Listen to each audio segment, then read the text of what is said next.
This is our community's house. We're all guests in it here to serve our community. My name is Mike Little, Mayor for the District of North Vancouver. So the pleasure falls to me to welcome you all here to our regular meeting of council for Monday, April 25th at 7 o'clock.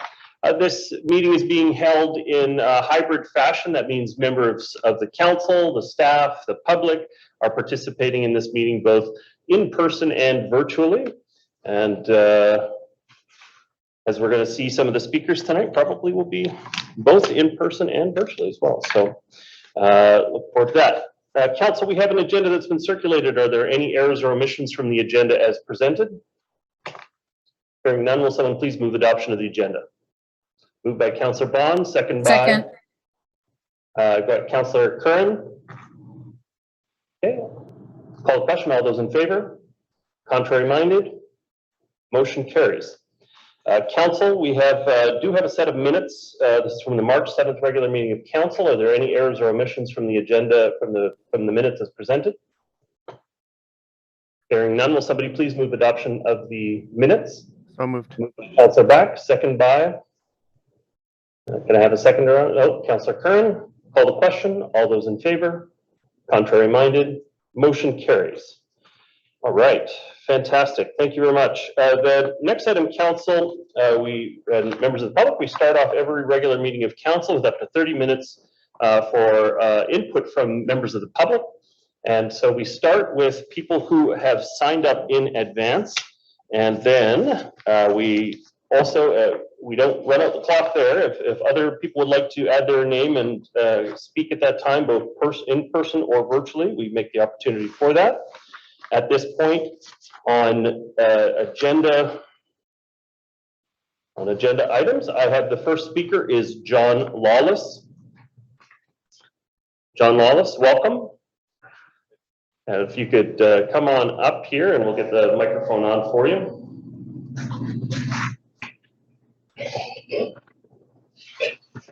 Welcome, you have 3 minutes to address the council. Thank you, Mayor and Council. This has to do, as you can imagine, with the detour, the Naughton detour. And the council has largely agreed, or many of the members of council, certainly the majority have agreed that they're in favor of direction one, which is to decrease the size of the detour and so that automobiles and emergency vehicles would not be appropriate, and also bicycles. And the detour would be revegetated, so there would be just essentially a dirt gravel road or walkway for the public. The actual vote, despite the fact that many members of council the majority of members of council, including you, I think, Mayor Little, have expressed, I guess they're in favor of this idea of the detour. The vote has not been made. I believe there's a vote on the agenda now for tonight. And all I really want to do is encourage you to actually vote on the subject. It's been postponed several times, and for a variety of reasons. But certainly the residents would love to have this done with and off the table, and we can all move on to other things. So that's my only consideration, or my only thought is just to have. I would hope that council would agree to vote on the motion. Thank you very much. Thank you very much. Okay, the next speaker I have is Carmen Jensen, followed by Jana Medill. May I remove my mask while I'm talking? You may. And actually, it's a good point. So we are retaining that the District of North Vancouver is a mask-friendly place. People are welcome to use a mask if they're comfortable doing so. But also the public health orders do not require us to wear a mask in this space anymore. And so it's your choice. Okay, so, thank you. Thank you very much. My name is Carmen Jensen. I live in the Grouse Woods area of North Vancouver, and I'm the co-chair of the Handsworth Parent Advisory Council. You may be aware that the Handsworth School has recently been replaced. In the next few months, they will begin work on the outdoor space. Before the rebuild, the school had a track, grass field, gravel field, and an outdoor basketball court. Currently, the outdoor space plan only includes a grass field. Argyle School is around 1 year ahead of us, and the outdoor spaces are now being worked on. There will be an artificial turf field, a sport court, and a basketball court. Windsor, Sutherland, and Carson also have artificial turf. We would like Handsworth to have similar outdoor spaces to all other rebuilt secondary schools in North Van. We feel that an artificial turf field is the only practical solution for the rainy climate of the North Shore. It is playable in wet weather and requires less recovery time from use. It also makes sense to develop artificial turf at school sites, as the schools are spread throughout the North Shore and will get maximum use. It will ensure children and youth have equitable access to usable outdoor space. We have talked to many Handsworth parents, and the assumption is that an artificial turf field would be installed at the new Handsworth. They are shocked to hear that this is not the case. We pay taxes. Our kids deserve similar outdoor spaces to all the other updated schools in the district. We want the District of North Van to look after our interests and ensure equity for all children and youth. All residents of North Van deserve access to these community resources. There is a lack of these facilities in the northwest corner of North Vancouver. Field space is scarce, and it's devastating for kids in the area. COVID has emphasized the importance of sustainable local outdoor spaces. We are requesting that the District of North Vancouver commit to funding an artificial turf field at Handsworth in the same way they did for Argyle Secondary School, and to work with the school district to make this happen as soon as possible. We thank you for your time today and consideration for this project. Thank you very much. The next speaker I have is Jana Medill, followed by Jessica Brady. Welcome. Thank you. Good evening, councillors and mayor. I'm Jana Medill. I happen to reside in the Handsworth community, but I'm here as the executive director of North Shore Girls Soccer Club. I also represent all soccer in North Vancouver tonight, including having the voice of the North Vancouver Football Club, North Shore Soccer Youth Association, and our new semi-pro club, Altitude FC, to also request the support of the District of North Vancouver in committing funding towards the construction of the artificial turf field at Handsworth Secondary.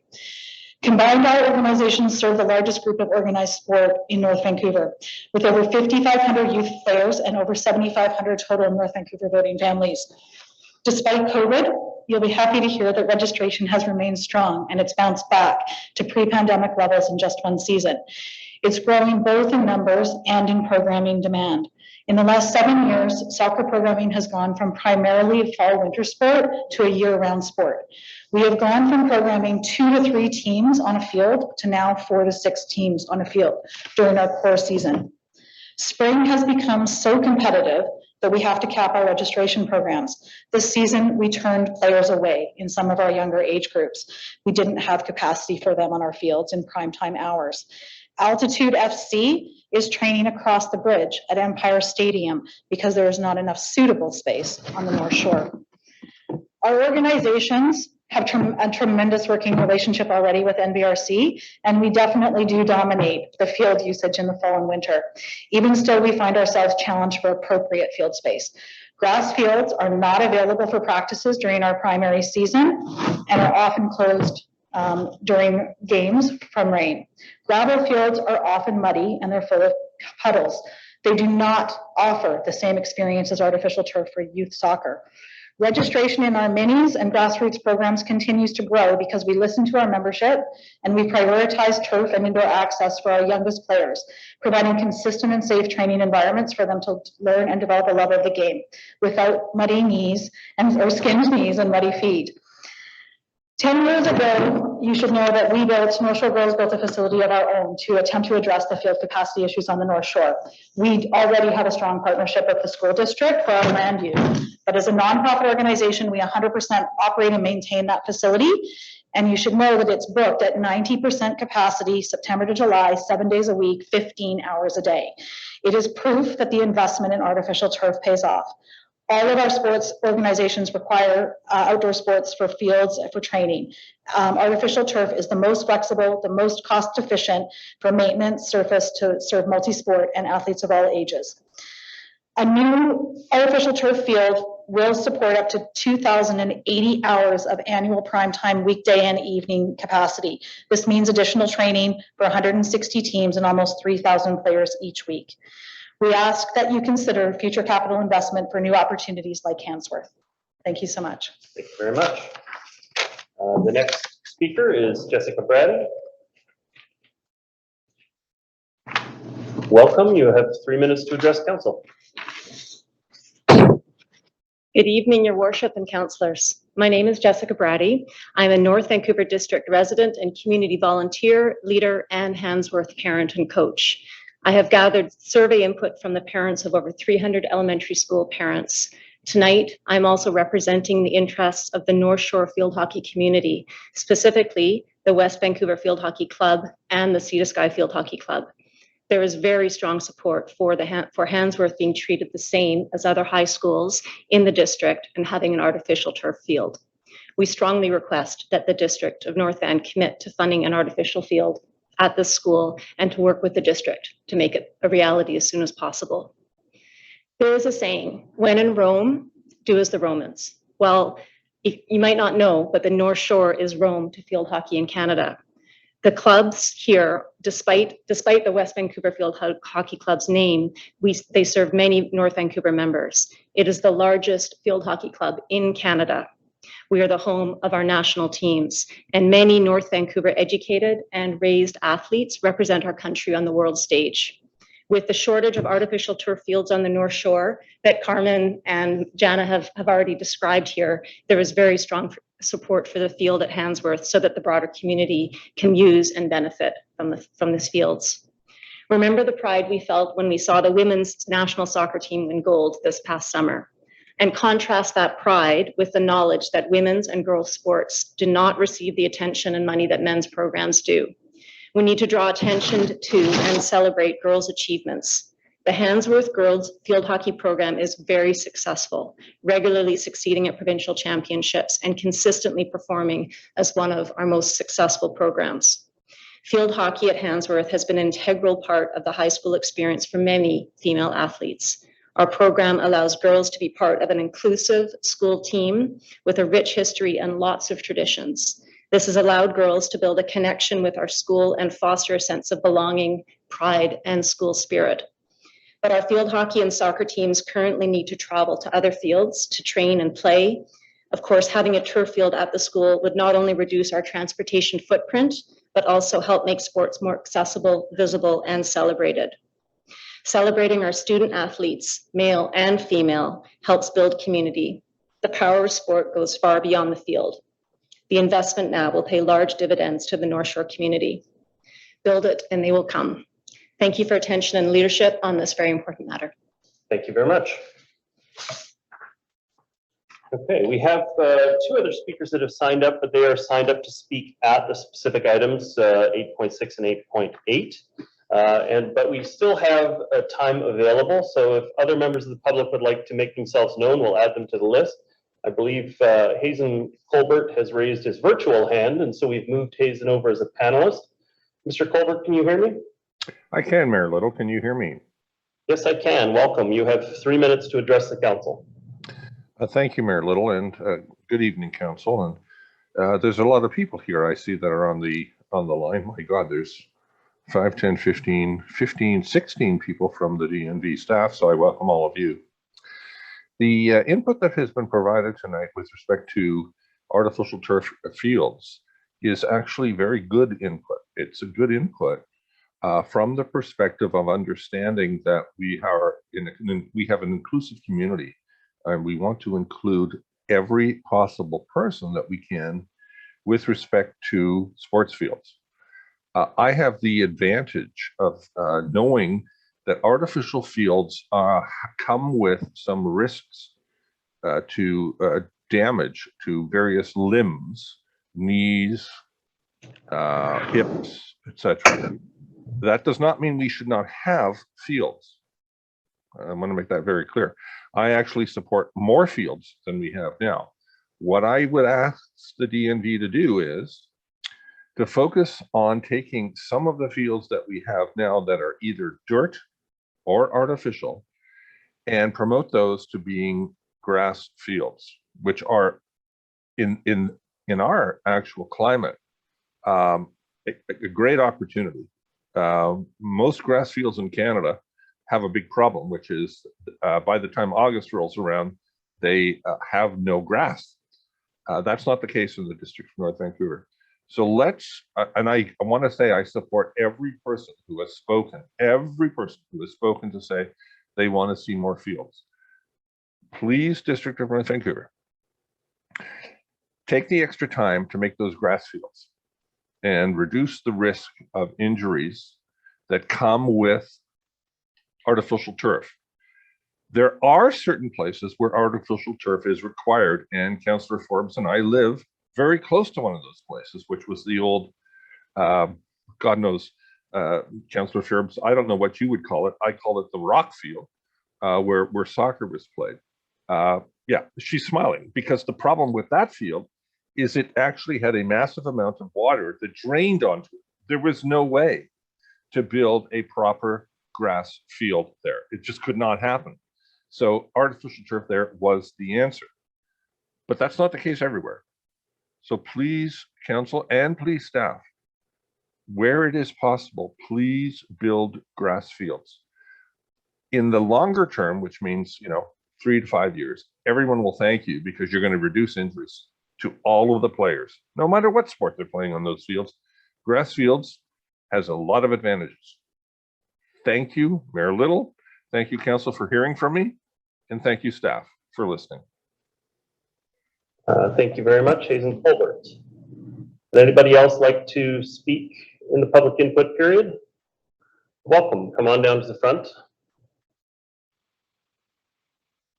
I can get your name and approximate 100 block for the record. That would be great. Sorry, what was the second part? Approximately where you live. Oh, I live in Deep Cove, Fantastic. just off of Naughton. And your name? Naughton Way, Maria Donovan. Thank you so much. Thank you. As you know, I've spoken a couple times on the Naughton Detour, and of course, I've expressed my opinion on the revegetation of that area.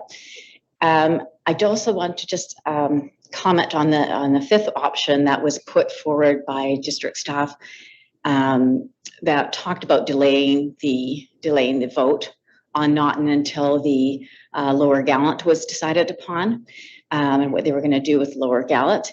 And I just, personally, I would like, just as John had mentioned, I would like to see a vote happen today. And if there's any, it's not so much the delay in the revegetation that I oppose, but it's the delay in the vote and what happens. So, for example, if that detour is needed for the construction of Lower Gallant, well, the forest has already been cut down and we wait a little longer, so be it. But I would, just like John said, I would like to see a decision on what is going to be done when that area is finished and complete, because we would like to carry on with our lives and enjoy Deep Cove as we have done for many years. Thank you. Thanks very much. And one of the reasons why there was a delay at an earlier stage was we didn't have all of our council together and we ended up in a tie. And so we have the full council, and we also have had a workshop since, so I expect to come to a decision tonight. Awesome, thank you. And I was just going to make one quick comment about the fields issue. The district has over time been adding more artificial turf capacity to our system, and all year options as well. Obviously, the gravel sometimes constitutes an all year option for us. Grass fields, we can really only play on them for about 10 hours a week before we start to see deterioration over a season to the point that it's unplayable. Obviously, the weather that season plays into that calculation as well. But one of the things that really improves the chances that we'll prioritize a project as artificial turf field is if we can maximize the hours out of it, such as an item like lighting. And that's always a challenge when you're in single family neighborhoods. It's going to have to be something that we review. But lighting, drainage, there are a lot of engineering pieces and neighbor considerations that we do take under advisement when we make those kinds of decisions. We'll make sure that we can communicate with the groups that came out here today to see when the next opportunity for artificial turf comes up within our field system. The district does maintain 54 sports fields. We already have a very high level of sports opportunities in the community. We obviously all value it deeply and would like to see more, but it is costly. But I'll make sure that staff can follow up in regards to that matter with the people who spoke up this evening. Council, I don't see anybody else wishing to speak in the public input period, so I'm prepared to move on to the regular agenda at this time. We have no delegations or recognitions this evening, so we're moving on to reports from councillor staff. Item 8. I haven't proposed a consent agenda. It seemed like it was going to be a manageable amount of items, and so I'm just going to go into the regular order here. Item 8.1, this is a development variance permit 5421 for 4106 Mount Seymour Parkway. And at this time, I'm going to just refer to staff. I see Darren Beers here from our planning department. Did you have some opening comments, Mr. Beers? Yes, Your Worship, members of council, I'll be making a brief overview of the presentation or the application tonight. Thank you. Please. Mr. Kelvin Humeni has applied for a development variance permit on behalf of the owners of 4106 Mount Seymour Parkway to allow for a carport to be constructed in the rear of the property. The proposed carport is intended to provide weather protection and security for the owner's vehicles. The property is located on the north side of Mount Seymour Parkway in the 4100 block and is zoned RS3. The proposal involves two variances, one to increase the building coverage by 85 square feet and the other to reduce the minimum setback between the carport and the north property line by 2 feet. The variances are required due to the narrow lot width of 25 feet and the configuration of the driveway, which takes access off Beaufort Road across the neighboring property. As a result of these factors, the majority of the permitted building coverage for the site is occupied by the principal dwelling, and there is limited space available for a functional carport. As notification of council's consideration of the variance application, 5 notices were sent to neighboring properties and the Seymour Community Association, and no additional comments were received. As a standard practice, the results were provided to council through an agenda addendum circulated on Friday of last week. Staff support development variance permit 5421.21 as it allows for construction of the proposed carport and improves maneuverability and access to the structure on site. Mr. Kelvin Humeni of Humeni Design Limited is here on behalf of the owner and is available to answer any questions you may have. Thank you. That concludes my presentation. Thank you, Mr. Beers. Council, I see Councillor Hanson. Do you have a motion? You're moving the staff recommendation. Is there a seconder on the matter? Seconded by Councillor Back. Councillor Hanson, your comments. Yeah, thank you very much. I have attended this site. It's an extremely narrow lot, which is what gives rise to the requirement for the variances. In my view, having inspected the site and received the staff presentation, and thank you for the staff work in this matter, I think the variances are reasonable. The variances are twofold. One is a reduction of a side yard setback from 4 feet to 2 feet for the actual garage component, and the other is a very modest 85 square foot reduction in the overall building coverage. As I say, the variances are made necessary because of this very narrow lot. There's been no neighborhood opposition. The only person who would have any negative impact would be the neighbor immediately to the east. They haven't complained, and on inspection of the site, I don't see how the extra minimization of the side yard for this structure by 2 feet would really have any impact on the neighbors' use and enjoyment of their property. So I'm happy to move the staff recommendation. Thank you very much. Councillor Back, your comments? I have no further comments, Your Worship. Okay, I was by the site today as well today, and I'm surprised at this number that it's only 35% lot coverage, because it's pretty significant lot coverage on this site. When the two lots were being built, I understand that they were historically subdivided lots, and so they came to this agreement to have an access easement across the back. You know, what I worry about is that, you know, the very next thing that's going to come up is going to be the next house next door to it is going to ask for a carport on their site, and the site coverage rules were brought in to try to retain permeable surfaces in the community and on private lots. And this one, it seems, well, because it's a small lot, we're just going to waive all of that. And I have some concerns about that. I think that the goal to retain permeable surfaces on these properties is something that we've defended for a long time. So I have some concerns about this. I don't know that this is necessarily going to be a good pattern going forward, particularly if it's affecting the street frontage in the 4100 block. So I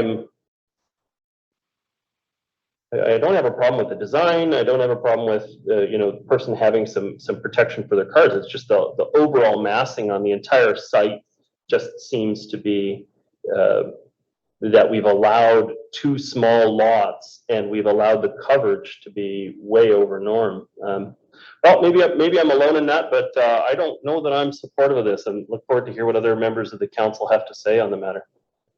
Councillor Murray, sorry. Thank you, Mayor Little. You bring up a good point and a thought that I had as well. This basically negates, you know, any ability for the neighbor on the corner to do anything, even as from the perspective of the carport.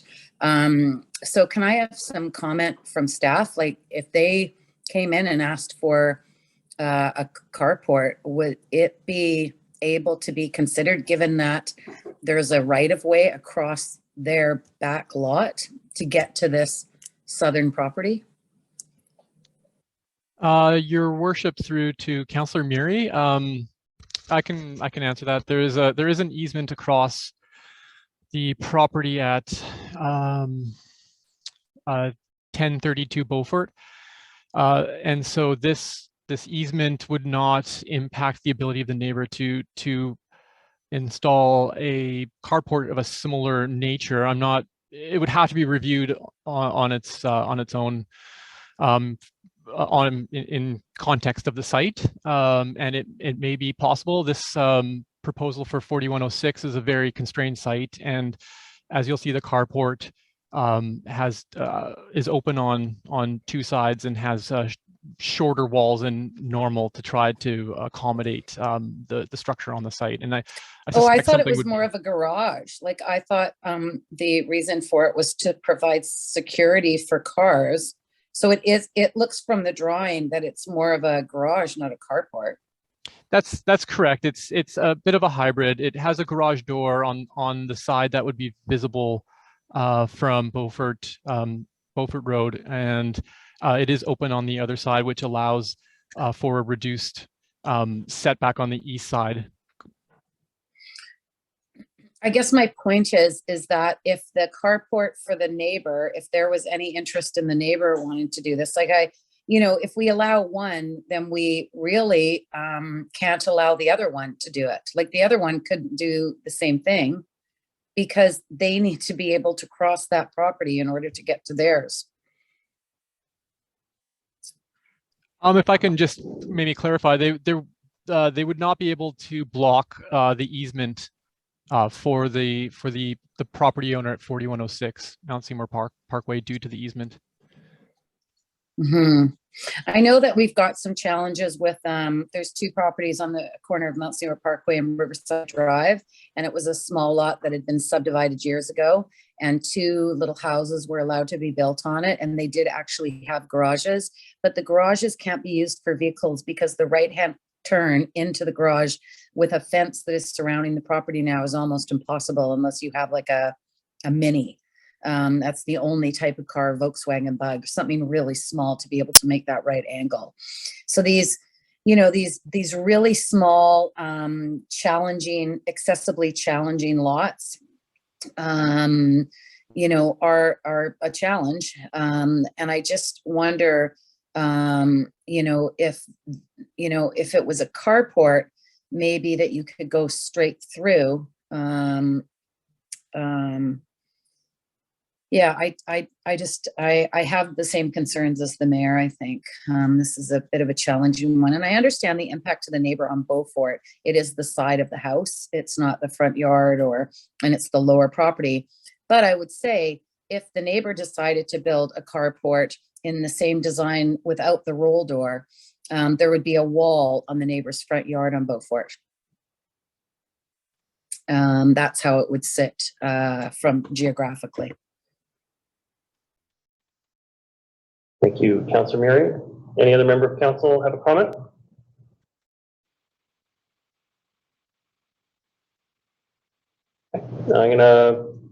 Councillor Bond, your comments? Yeah, just my comments. I think Councillor Hanson summed up the proposal quite well. I think any potential application by a neighbor to do this wouldn't be limited by the approval of this carport. It would be limited by the easement that's already in place. So I don't think this council's decision on this application for this property has any impact on the neighboring property, because it's not the existence of a carport, it's the easement. And that's a legal agreement that council is not involved with. That happened when, I guess, the subdivision happened. So I don't take that into consideration in this decision. It seems like the neighboring property does, there's a shared driveway and a room for 2 parking stalls on the neighboring driveway. So I think I agree with Councillor Hanson on this, and staff. They've done their work to, and the designer and the applicant have done their work to provide this small structure on a constrained lot. And so I'm in favor of the staff recommendation. Okay, thank you very much. So I just wanted to be clear with Mr. Veers. The main house, which was built only recently, that has not actually maximized the lot coverage already, and only a portion of this carport needs to be varied. Is that correct? Yeah, that, Your Worship, that is correct. If you refer to the staff report, there's a breakdown of the allocation of building coverage, and the existing dwelling is occupying about 918 square feet, and there's about I believe 150 square feet available or left over, and so the carport is occupying a portion of that, and then is required an additional 85 square feet. Well, I can see why that, when you go to a 25-foot wide lot, it's typically in municipalities that have a laneway configuration. And it's a city style, right, where you have an entire laneway across the back for garage and car purposes, and then on the front of your house, you don't have anything like that, so that you have an uninterrupted streetscape. It seems like we're trying to do that here without actually having the laneway through the property. Instead, it's an easement over a neighbor and into the back of this site. They're very different lots. Compared to any of the neighbors' lots, they're way slimmer. They really do stand out. Some very nice modern homes have been constructed onto the properties, but I I just think the lot coverage is so high compared to the neighboring properties, where most are in around 15 to 20% lot coverage, and we're at about 35% lot coverage on this one.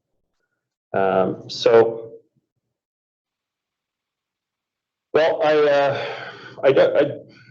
think I'm probably, in the end, I'll be supportive of the carport, but I really think before we have any of these other 25-foot lots come into the community, we really need to talk about their suitability without a laneway, because this is a really awkward layout, and now we're having to change our rules each and every time we want to touch these properties, and I think it's a significant consumption of our time. Councillor Murray, your comment second time? Can I just ask, like, so are we backing, we're backing it, we're gonna have to back out if we're gonna put 2 cars in this lot, or we're gonna have to back in across a lot at a corner, at an Either way. intersection? Yeah.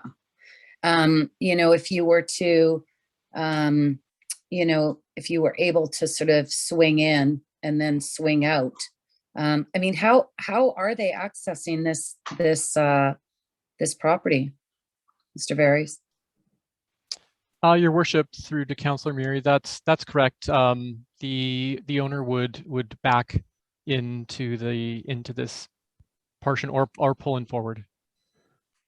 And so they have full clearance from the garage to pull forward over the right of way, or back out onto the. Sorry, it's a 3 meter wide. Back out onto Beaufort. It's a 3 meter wide easement. It complies with our requirement for driveway, and they would be able to do that with no issues. Yeah, it really is an awkward scenario. I know the house very well. The house is very well, and that corner location, it is right at the intersection of Beaufort and Mount Seymour Parkway. And there's no access from the front, and there's only that one corner to be able to access these two properties. So yeah, I agree with the comments from the mayor that going forward, it's very unusual cut lots where there's these easements. Easements work in many situations, but not when the lots are so constrained. And I would say that any garage that is replicated on the corner, on the property on the corner, would impact the neighboring property behind. So as this would be a variance for them too, I guess it would be a case-by-case basis. And I think the neighbor would have a challenge if there was a wall running down their front yard. Okay, thank you very much. I see no further speakers from council, so I'm going to call the question on the motion. All those in favor? Contrary minded? Okay, motion passes. Thank you very much. Okay, the next item we have is item 8.2. This was the agenda addenda tax rate bylaw 8569.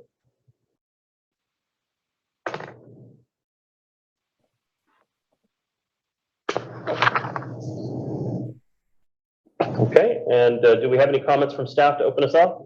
I see Mr. Wardell. Through your worship, the 2022 tax rate bylaw is before council for first, second, and third reading tonight. The 3% tax increase was approved in the 2022 to 2026 financial plan and debated by council on April 19th. Thank you. Thank you very much, Mr. Wardell. I'll be moving the staff recommendation. Is there a seconder on the matter? Seconded by Councillor Hanson.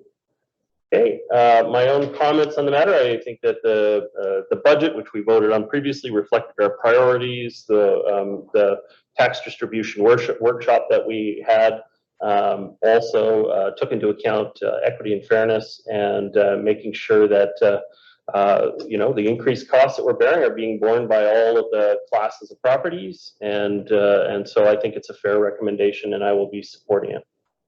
Next speaker is Councillor Hanson. Yeah, thank you very much. I won't say much more than what you have said, given that we debated this in a workshop on just 6 days ago. But I do support this tax rate bylaw. I do support the allocation, even allocation as across the taxes, tax classes, apart from major industry, capped, which of course is subject to the provincial regulations. And I believe this to be a fair allocation of the 3% tax allocation. Thank you. Thank you. Thank you, Councillor Hanson. Any other members of council wishing to comment on the matter? Councillor Murray? Thank you, Mayor Little. Well, we have Allied Shipyards at our workshop, and they attend every year. And I have to say, this year was the most, I think it was the most calm discussion about tax rates. It's been challenging over the years, and there's been lots of toing and froing, and Allied's position was that they supported the staff recommendation, and I think it's a fair application across the board, as we have done in the past. You know, taxes on industrial and commercial and business property is always very challenging, and especially given COVID, it continues to be challenging. I know that Mr. Wardell has been working, you know, reaching out to the provincial government in regards to tax reform and dealing with these very challenging situations that we find ourselves in regards to taxation and equity across, you know, the municipality and ultimately across the province. So I thank them for their work, and I'll support the recommendation. Thank you, Councillor. Any other comments? I guess I was just going to add one comment to this. Recognize that we've just seen 6.7% is the new inflation rate that's been put out there. And so while we have had a record at the municipality of having extremely low tax increases, with about a 2% increase for operations and a 1% increase to set money aside for the eventual replacement of our assets, which has been a very responsible fiscal policy going back to 2004. The only exception from that being the 2019 tax year, in which case we actually just had it as the operational increase only. I just got to put out there that I don't think that there's going to be any way you can continue to clip the nickel at 6.7% interest rate. The municipality is going to have to find a combination of other sources of revenue, but also we're going to have to, in future, rationalize our services and probably also address the issue at our tax rate, because I just don't see us being able to maintain the level of services without a tax increase coming forward for next year's period. I just wanted to be upfront and open about that. That's my expectation in this environment, as long as national interest rate keeps going up, and specifically the basket of goods that a municipality purchases, which tend to be more lumber and steel and labor related, as they go up at a faster rate than some of the average household costs, although household costs are actually being deeply affected because of insurance, gas, and housing prices and such. But I don't see any way that we're going to be able to have such a modest program going forward. We'll have to do our best over the next year to sharpen our pencil and figure out which areas we can find savings in. But I don't expect to be able to continue this program at this level going forward without rationalizing services. Councillor Murray, your comments? I think Councillor Forbes was before me. I already spoke, but I'll come back. First time speaker, Councillor Forbes. Thank you, Your Worship. Yeah, I would like to, I was going to say similar to what you were saying. The last that I read and heard is they don't expect this trend of inflation to start going possibly in the other direction for at least 2 years. And then nobody knows, you know, if it's gonna, how far it might reverse itself, if it reverses itself. And yeah, I was gonna say that the things that the district does, our services that we have, everything is a greater cost of living increase, or not cost of living, a greater inflation rate increase than other things that people are thinking about right now, like maybe groceries or things like that. So I think that we are going to have to sort of start doing a little bit more line by line on the budget and a little bit more explanation for services. But my main point that I wanted to make was that I just want to remind everybody, the taxpayers, that our 3% tax rate is only for us, and we collect for other agencies, taxing agencies, for other services like your sewer, like your water, your school board. Those are separate and they're taxed by other agencies, but they're collected by us.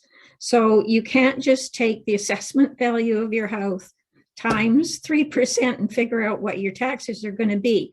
And we don't have the rates yet, or at least I haven't seen them. I don't know if you know them, Mayor, but I haven't seen the rates that are going to come from the other taxing agencies. But I do know that some of them have doubled. And so it's going to have an impact on property taxes, and it's not a direct impact from us, the municipality, it's from other agencies. So I just wanted to emphasize that so that we can maybe not have so many people saying, well, you said 3% and it doesn't work out to 3%. That's the only comment that I wanted to make. And we are working, trying to do something about the other agencies. We're talking to them. We're trying to get them to be a little bit more flexible, maybe different type of planning, maybe get the provincial government more involved in some of this. So I know our finance department's working hard on that. So it's not that we're just not paying attention to it. Thank you. Thank you very much, Councillor Forbes. That's a good point. And I don't have the specific increases, but I'm very familiar with the 5-year plan from Metro Vancouver, and maybe Councillor Muir can speak more to it. But there are much higher rates of increases at water and sewerage, as you know. So yes, the other taxing authorities are going to be moving up at a higher rate, and of course, also the average house price in the District of North Vancouver versus the Metro Vancouver average.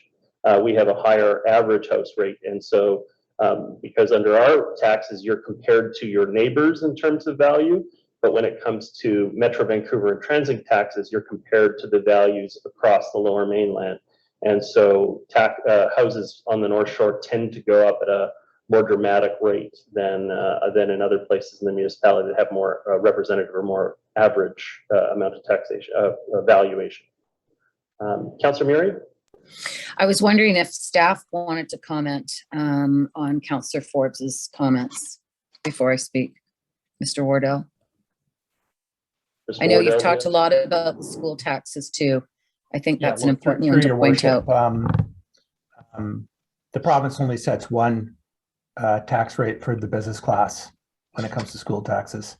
And it's been that way for many, many years. So when the values of properties rise in the Lower Mainland and in the district, the school taxes tend to migrate to that assessed value. And that's generally been the way it is for a number of years. Having said that, though, through COVID, we've seen people moving out into the valley and to other town centers across the province, and the values of properties are rising for a change in other locales across the province in relation to the Lower Mainland. So you might see this year some shifting back on school taxes elsewhere. Thank you.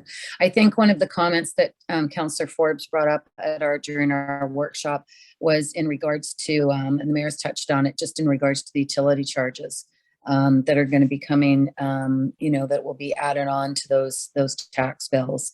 And, Metro Vancouver is planning for continues to work towards accommodating growth in the region. And these projects are significant, not in the hundreds of millions of dollars, but in the billions of dollars to complete. These are, massive projects with, implications. And, we need to make sure that that cumulative total that people are paying is something that is, not going to have to force us to, raise taxes beyond something that is not sustainable. We've put, money away for a rainy day, our 3% across the board we've been doing for years. And I hope we can maintain that. But like Mayor Little speaks to the fact that we can't keep clipping the nickel. we've also got to be able to live within our means in our own house. And certainly Metro, you know, as I raised during the workshop, is talking about, does growth actually pay for growth? And every time we accept another community amenity contribution, that becomes a depreciating asset on our books, and we need to maintain that asset. And we need to be able to make sure that what we're taking on, we can look after in the future, given the situation that we're in right now with this inflation and what's going on in the world, and, you know, the impacts of climate change. I know municipalities, Abbotsford, they're still waiting for monies from the federal government to be able to address their issues. And we're on the spring freshet, and, you know, what's going to happen with all that snow in the mountains comes back down when it starts to warm up. You know, those scenarios are very frightening, and I don't think we're able to keep ahead of it myself. You know, I fear for those communities. So we need to be able to live within our means. And I think we have to take a really close look at what we're taking on in our next budget cycle. Thank you for your comments, Councillor Miri. If I was just going to end this off with one last comment, we're going to have this debate and discussion about $126 per household in increase right after the federal government just did a $60 billion increase in new spending, which works out to be about $3,900 per household. Some of that will be through taxation, some of that will be through printing of money, which creates inflation, but it is on a completely different magnitude from the minor increases that we've put forward as a municipality. I see no further speakers, so I'm going to call the question on the motion. All those in favor? Contrary minded? Motion carries. Thank you very much, Council. Next item I have up for discussion is item 8.3, regulatory bylaw amendments, increase in maximum fine for Offence Act prosecutions. And the first time we've had this discussion with this bylaw, but I'm just looking for a member of staff. Mr. Milburn, do you have opening comments on this matter? Well, thank you, Worship. Staff are available to answer questions. What we have before us tonight is a comprehensive review of existing district bylaws to amend the maximum potential fine through a proceedings through court under the Offence Act to go from $10,000 to $50,000. This is in response to changes to the provincial laws. And what I wish to note, though, that this doesn't change the district's approach and our philosophy to work toward voluntary compliance and working with both complainants as well as those folks who are alleged to have committed a breach of district bylaws through either negligence or purposeful action. However, it does create an expanded tool in our toolbox so we can deal with the severe cases that we do occasionally come across. It sets out a maximum fine. Ultimately, it would be the court that would decide the appropriate fine amount that would be applicable to the infraction, but this creates more room for us to deal with those more extreme cases. And staff are available to answer any questions. Thank you. Okay, I see Councillor Hanson. You have a position on the matter? Happy to move the staff recommendation. I'm happy to second the matter. Councillor Hanson, your comments? Yeah, thank you very much. And thank you very much for Mr. Milburn for his comments and Mr. Gordon for his report of the matter. As I understand the amendments that are before us, they have two substantive elements. A raising of the maximum fine for prosecutions under the Offence Act from $10,000 to $50,000 as enabled by the March 2020 provincial legislative changes, and additionally the $1,000 minimum fine with respect to prosecutions under the Offence Act. All of the other recommendations, as I understand it, are housekeeping and incidental to those two substantive changes. I know as a legal matter that prosecutions under the Offence Act are the last resort for a local government in enforcing its bylaws. Before then, are other procedures such as a bylaw notice with a $50,000 $500 maximum fine, a municipal ticket information with a $1,000 maximum fine. Prosecutions under the Offense Act are the most serious way of approaching the most serious violations and involve the most detailed and in-depth legal work. These would be reserved for the most serious violations such as environmental wrongs and opportunistic tree removals. We've had situations before council where it appears that removal of trees to get better views something that's done on a business basis with the belief that the paying of the maximum $10,000 fine was a good business decision relative to the benefits to be derived from removal of the tree. So when those egregious situations do occur, it seems appropriate to vest in the hands of the provincial court judge hearing the matter the discretion as empowered by the provincial legislation if we choose to pursue a $50,000 fine instead of a $10,000 fine and the $1,000 minimum penalty. So I'm happy to support this and believe it to be a step in the right direction with respect to increasing the prosecutorial power of this local government.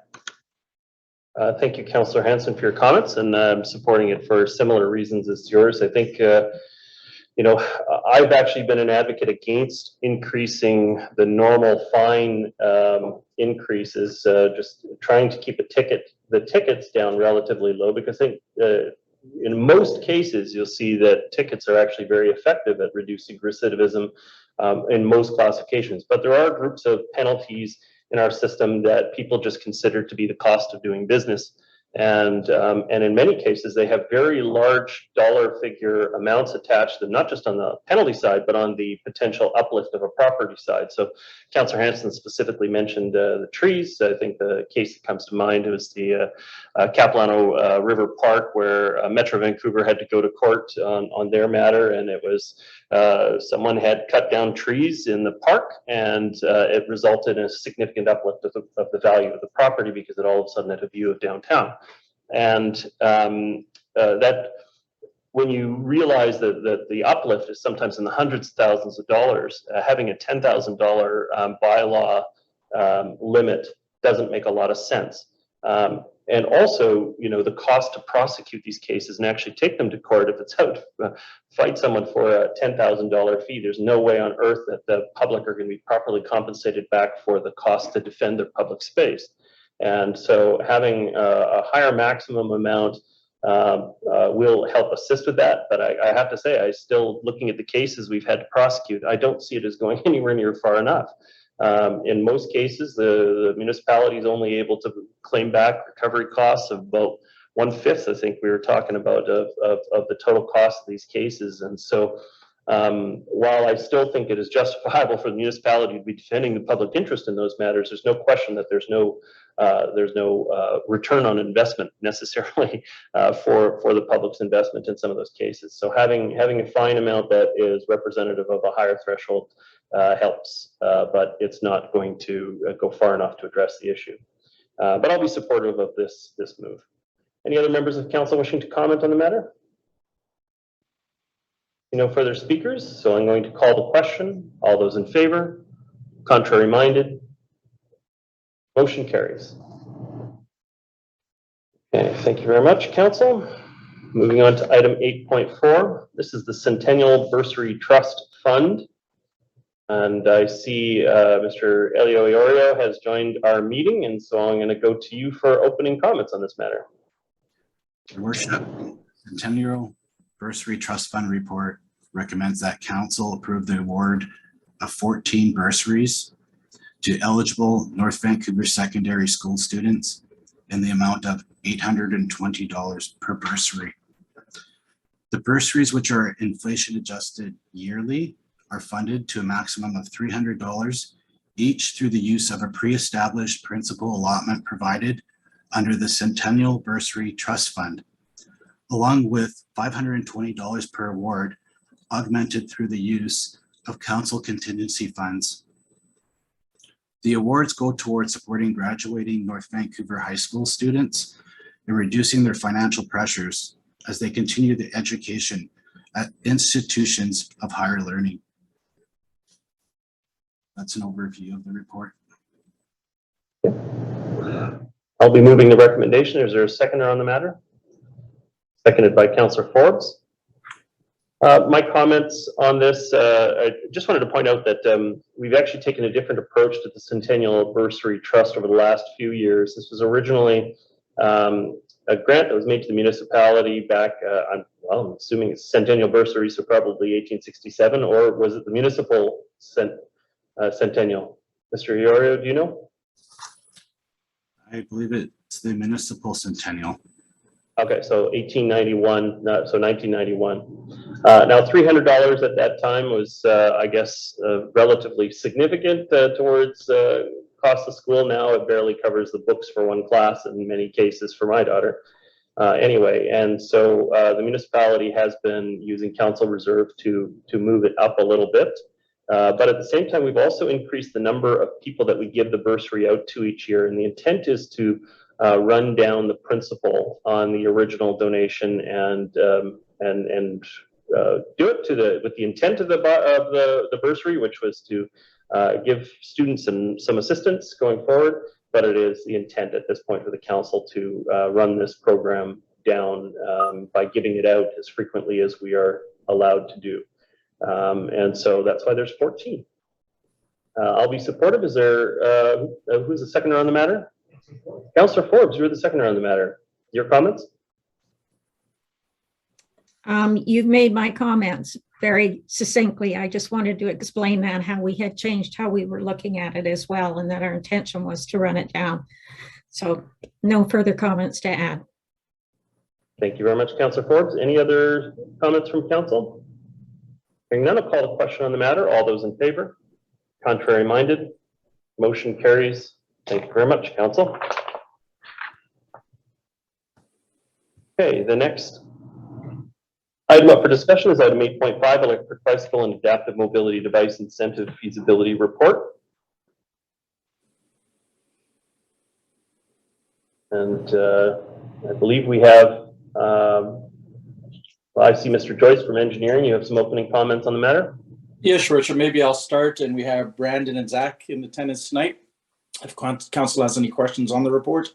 So late last year, council, we directed staff to report back on the feasibility of launching an incentive program to support the purchase of e-bikes.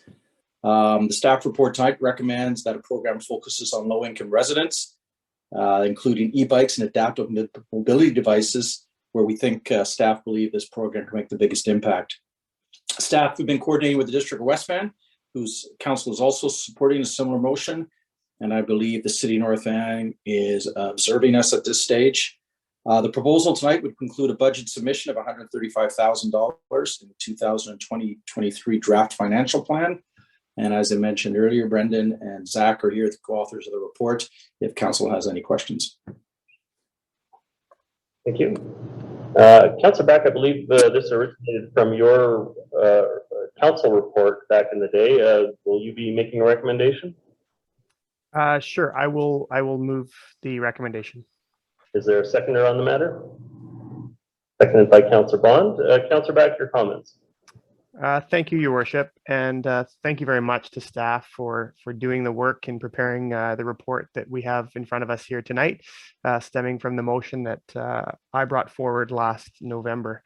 I think there's a lot of good in what's being recommended here. I do like the fact that we're focusing on low-income residents. I think that's where we can really make an impact and be able to provide mobility options that some residents do not have the financial ability to afford.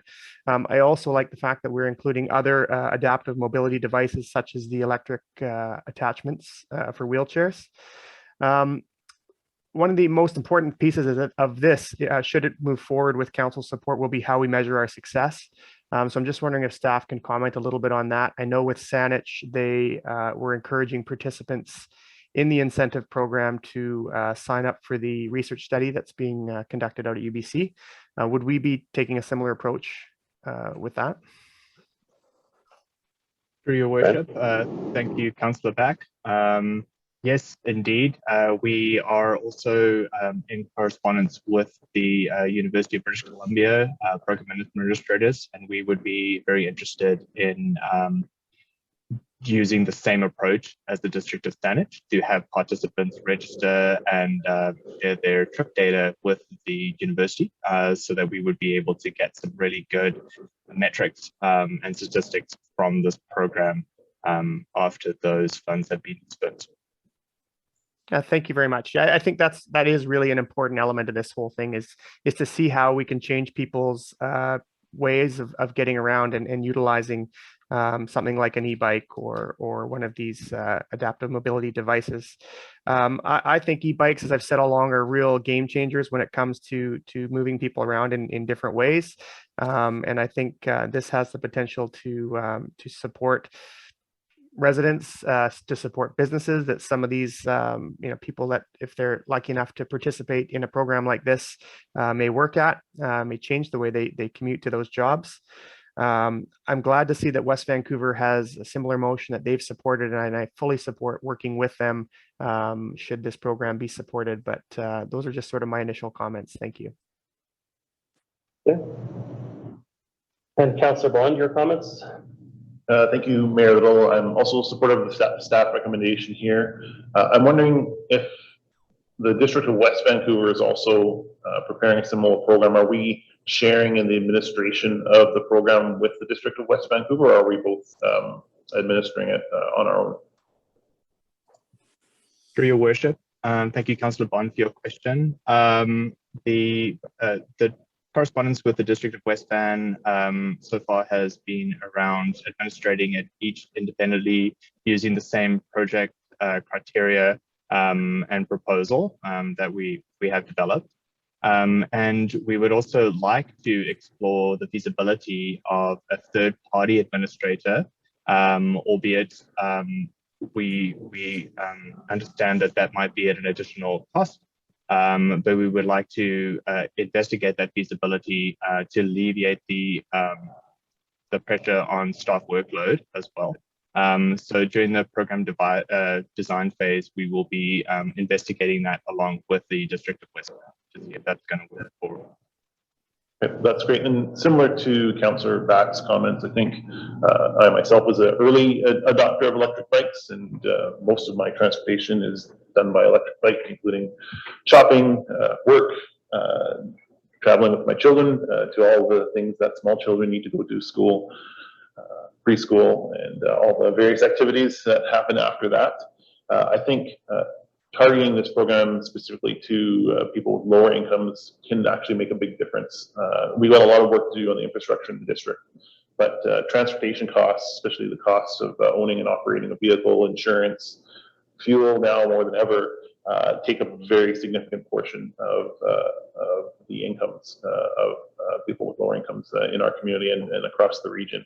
And if there's ways, and some members and some people with low incomes where an electric bike might provide a viable option to owning a motor vehicle, I think incentivizing this type of travel can actually provide a lot more benefits just than the ones that we talk about in terms of whether it's reducing emissions, but it can actually provide a lot more freedom in people's lives, whether that's financial freedom or escaping from traffic, and just a lot of different potential benefits. Those are benefits I've realized myself by using an electric bike.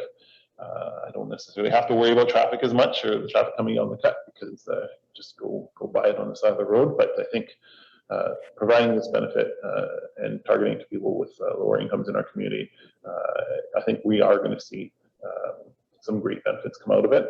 Some of those will be measured in the study, but I think there's also just kind of personal benefits to the people that might take advantage of this program as well. Mr. Joyce, you had a response? It's just, your worship, Councillor Bond, most certainly if West Van's on board and the city does come on board, like we've done with the North Shore Mobility Coordinator, we would align ourselves with the other two municipalities, even if there's one, and jointly provide that service. I'm sure we can come to some sort of arrangement to do that that's cost effective. Okay, thank you very much. Councillor Murray, your comments? Thank you. Sorry, I'm having problems downloading the agenda. But could you tell me if there is any way for us to control through the grant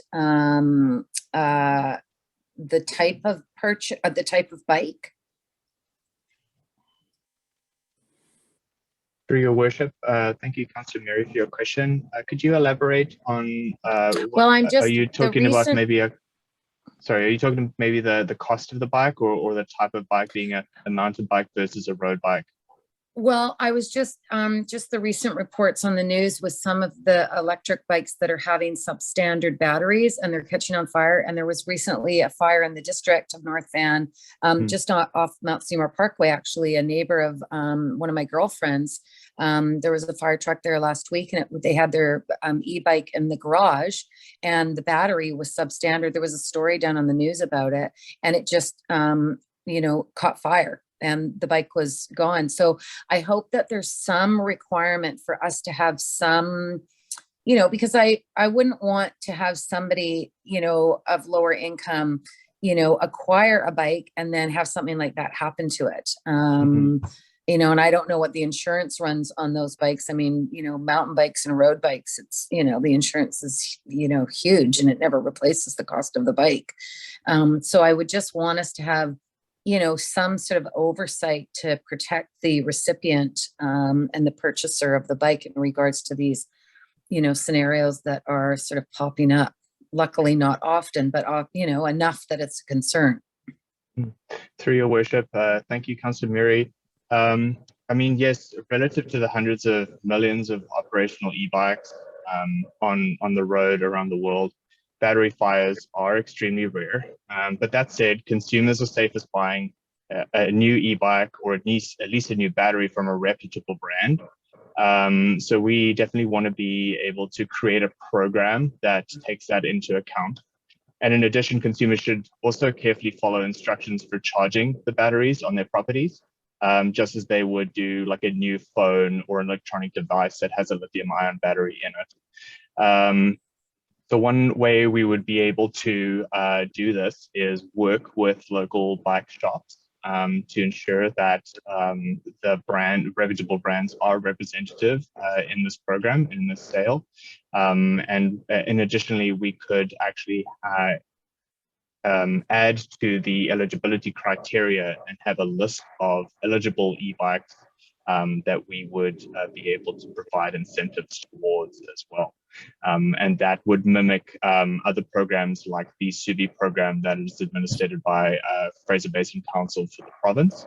They have a list of eligible e-bikes on that program. Okay. Councillor Murray, you're muted. I think you had a couple more minutes. Sorry. Obsession Bikes was, I think it was Obsession Bikes that were interviewed on the news in regards to that story. And they basically said they will not even allow bikes with those substandard batteries enter their premises. They won't work on them. They are to be removed immediately. They're not even allowed in the doorway. And I'm sure the other bike shops feel the same way because they're just not going to take that risk with them. So I think having some sort of like, requirements or would be something that would protect the user and the bikes shops that are helping to support them. Thank you. Thank you. That is noted, and we'd like to incorporate that into the program. Thank you. Councillor Kern, your comments? Thank you. I am also happy to support this. I just wanted to ask staff a couple questions about, there's a lot more action around active transportation funding at both the federal and provincial level, something that I have been advocating for because in order to achieve, even in British Columbia, the Clean BC, they're looking to double active transportation trips by 2030. So in 8 years to double that amount. So I think steps like this are really important. And I appreciate that this is an opportunity to look beyond just bikes for people who may need different ways to move around. And I think to Councillor Bond's point about the expenses, 25% of your income can easily be spent on transportation. And so this is a way to make moving around more affordable. As someone who also rides e-bikes, we desperately need to invest in the infrastructure. So it's going to be both. Now I still have to fear for my life, but I don't have to worry about pushing my bike up hills. So, I mean, it is an improvement getting up Mount Seymour Parkway on an e-bike, but we still have a long way to go. But I've noticed that for the first time, the federal government has their first active transportation plan and funding $400 million. I'm just wondering what grants, and also Clean BC did offer, I think 40 million, which was a small percentage of that grant that they did, which was disappointing. But I was just wondering about if staff's seeing a lot more funding opportunities for active transportation, and how this might, how we might be able to build on this. And I guess lastly, I love the idea of working across the North Shore. If Tsleil-Waututh and Squamish Nation are interested as well, I think as much as we can administer things centrally and be efficient, that makes a lot of sense. So yeah, just kind of wondering about if, I missed one of the grants is over in March, but are you just seeing more funding opportunities at the provincial and federal level? I know FCM has something new as well, which would be part of the federal funding opportunity. Your worship, thank you, Councillor Karen, for your question. Yes, absolutely, we are seeing a lot of more funding opportunities, and in fact, Zachary and myself recently met with Ministry of Transportation officials to discuss this report that we were drafting for you, and they're hoping to learn from this process and the efforts that the District of Saanich and the District of North Vancouver is putting into this program. As part of that active transportation funding in the future.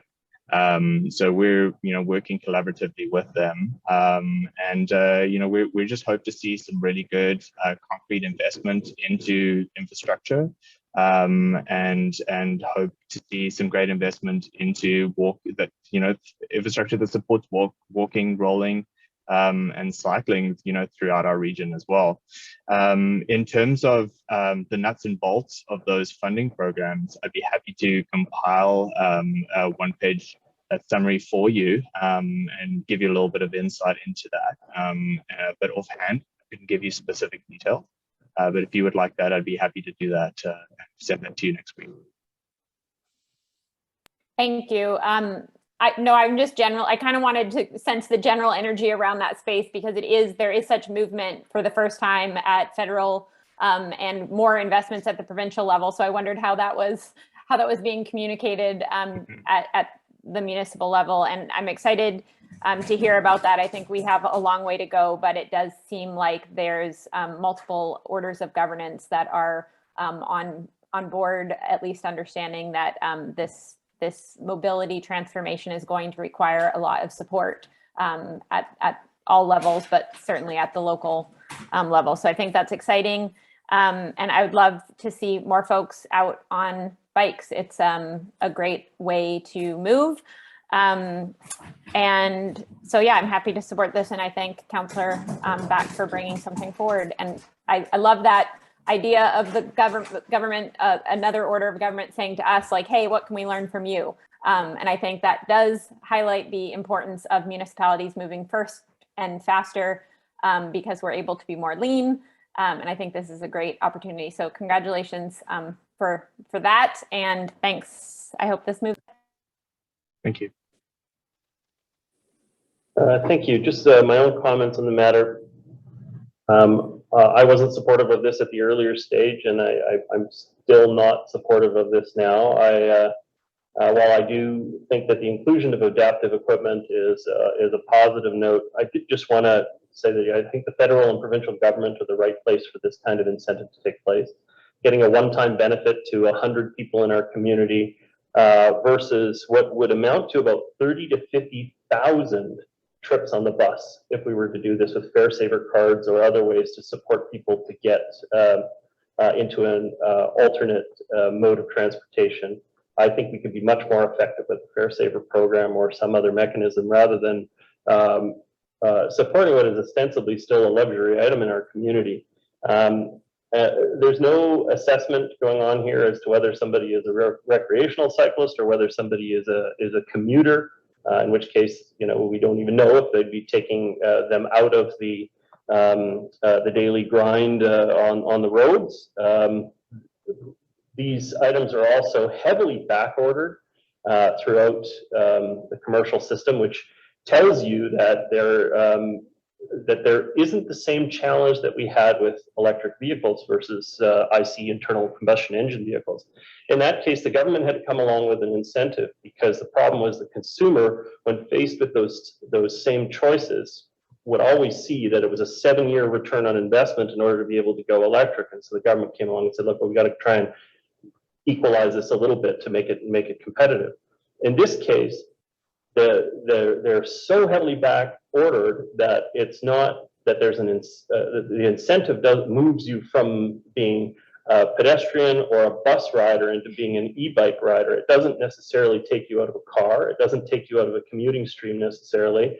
And so while I see a general benefit in adaptive or alternate measures around the community, I still think that this is far less effective than a bus fare saver program would be. I recognize that it only amounts to about 0.1% of our of what would be a 1% increase in the 0.1% of what would be an increase, $1 million increase on our budget. So it's a very modest amount of money to be 10%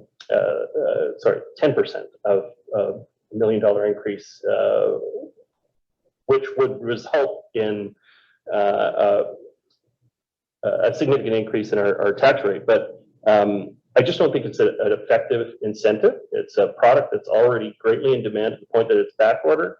There's no quality control as to how it'll be used and making sure that it is on the road for several years to come, that it is being used by a commuter and getting them out, and that it's not just simply used for fun, which is great, but it's not where we normally would be putting our tax dollars into incentivize people. So I'm happy with the adaptive items that you put it into that area. That's an area that definitely I do think that maybe government has a role in assisting people on. I just happen to think the federal government and provincial government would be more effective at delivering this. They tend to be the ones that are able to determine need, or they can support an organization, a nonprofit organization that could very effectively determine need, very effectively determine whether the person was actually a commuter and whether we were helping them get to school or helping them get to their work. This doesn't appear to have the tools because the municipality doesn't normally end up in the sphere of supporting low-income people in the community. We just don't have the same mechanisms that the provincial government has. So for all of those reasons, I'm not going to be supportive of this. And I think the one-time benefit to 100 people versus what you could do in a fare saver program would be is just not a good use of taxpayer dollars. Next speaker I have is Councillor Forbes. Thank you, Your Worship. We must be doing mind reading tonight. It's not. I'm not making comment on e-bikes or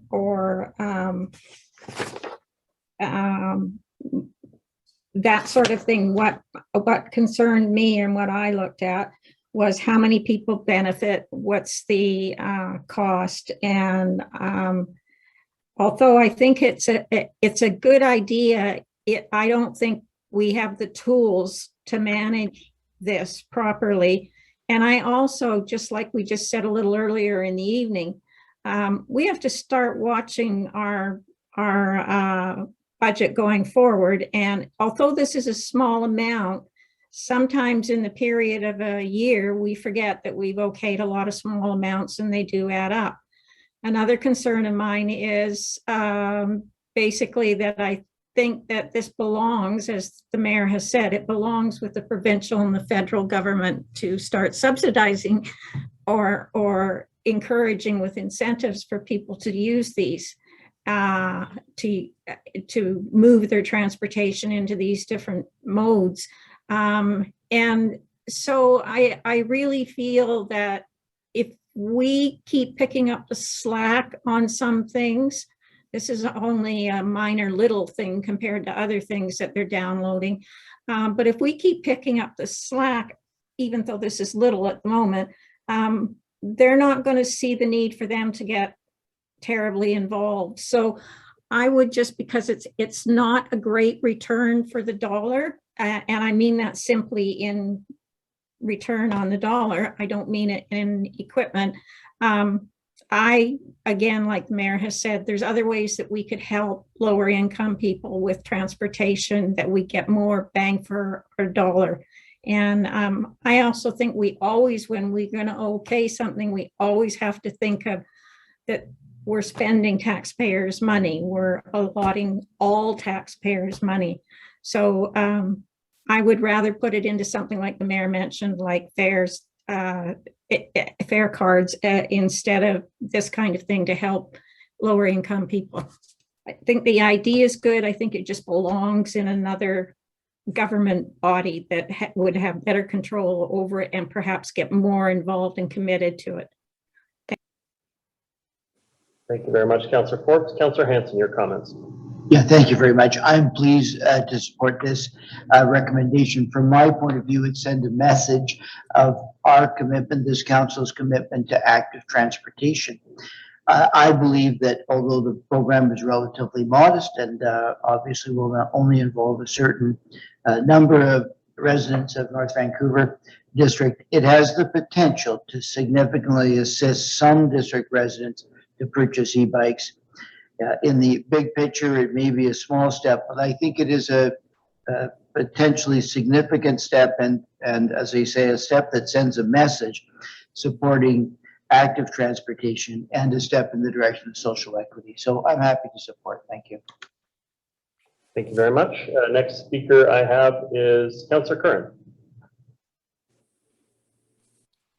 Thanks. I just wanted to comment on the fact that bikes are popular and oversubscribed. It doesn't account for people who wouldn't have the opportunity without some help, some support. So I don't think they're the people waiting. I think they haven't had the same opportunity. So I get that it is a small amount for our budget, but I think that the small actions that municipalities take who have the ability to move more quickly, as evidenced by Saanich inspiring what the motion that Councillor Bond brought forward. And I think that these types of actions collectively are very significant, and then are enabling these meetings to happen with other orders of governance to say, oh, like, you're really doing something creative and innovative here. How can we best support this? I think we're all trying to get to that goal of that mode shift target that both the district and all orders of government have set.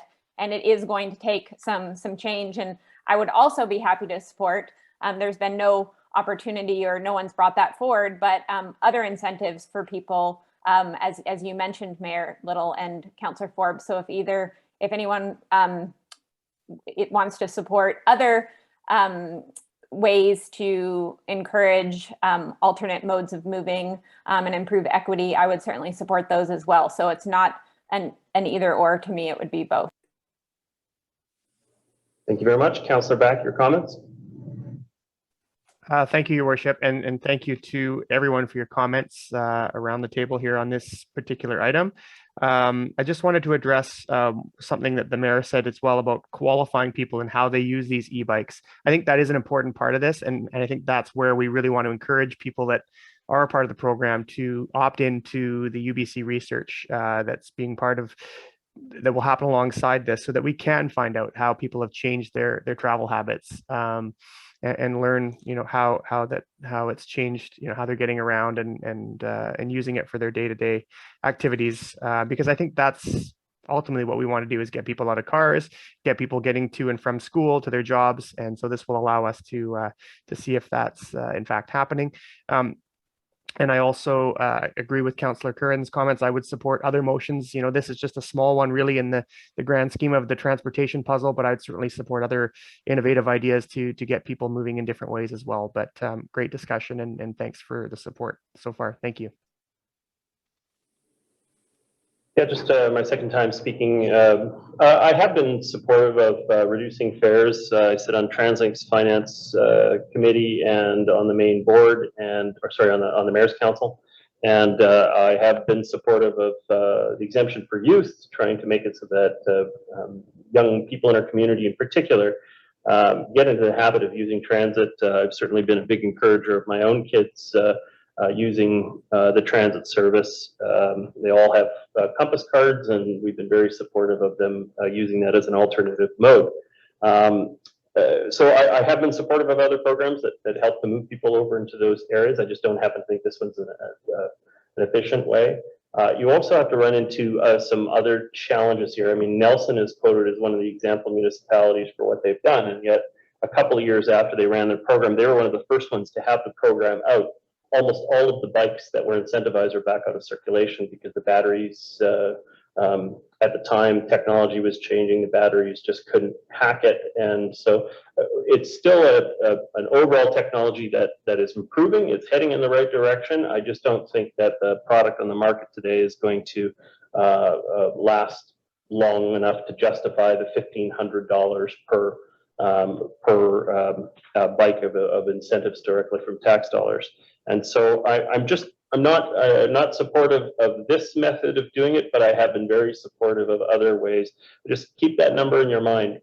30 to 50,000 people could be supported with moving them onto 30 to 50,000 trips on the bus service could be supported for the same amount of money.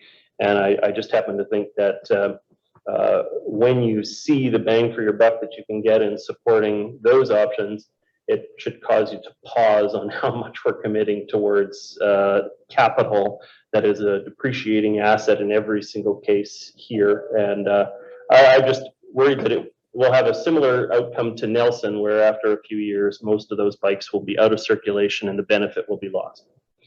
Okay, I see no further speakers at this time. I'm going to call the question on the matter. All those in favor? Contrary minded? Motion passes with Councillor Forbes and myself opposed. Thank you very much, Council. Okay, moving on to item 8.6. This is the Naughton Avenue construction detour. I'm going to go to Mr. Joyce for some opening comments. Mayor Little, excuse me. Sorry, yeah. No, I have previously recused myself from this due to any perceived potential conflict of interest because I own a business on Gallant Avenue. And so I believe I have to just disconnect from the call and staff will let me know when I can rejoin. Is that Yes, we will. correct? Yes. Thank you. Before I go to you, Mr. Joyce, I do have a speaker on the matter. Would you like me to go to the public first? Your privilege, your worship, whatever you prefer. Okay, so I'm going to welcome up Angela Jackson to come and speak to item 8.6. I believe Angela Jackson is actually participating virtually here tonight. Yeah, can you hear me? Yes, I can. Welcome. You have 3 minutes to address the council. Thank you. Oh, well, first of all, I do have a little slideshow I'd like to put up, if that's okay. Yes. All right, let me see if I can get this to go. From beginning. Okay, here we go. All right, so good evening, your worship and councillors. My name is Angela Jackson. I'm a longtime resident of Deep Cove. Firstly, I would like to begin by acknowledging that I am on the traditional, ancestral, and unceded territory of the Squamish, Musqueam, and Tsleil-Waututh nations. I would like to now say how pleased I am that staff have finally acknowledged the majority of the community in regards to the recommendation for direction number 1, revegetation, which is now before council. I hope council will join the community and staff and vote in favor. Ms. Jackson? Yep. I'm just having trouble with the level of your microphone. If I can ask you to speak a little bit louder and closer to our microphone, I wouldn't want to miss your comments. Sure. I'm gonna... That's not loud enough. I'm gonna have to... Is that a little bit better?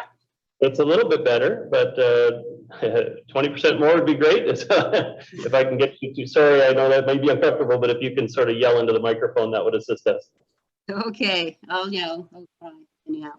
All right, so let's continue. So it's taken quite a while to get to this point, but I do feel that it has been a constructive process, engaging the community as thoroughly as staff have, and then collectively reaching a final decision to remove the detour and revegetate this area.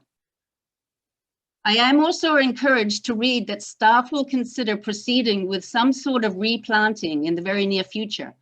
As Councillor Muri mentioned during the workshop on March the 28th, we have already lost a full growing season, and it is important to finally get going on replanting this area in the fall.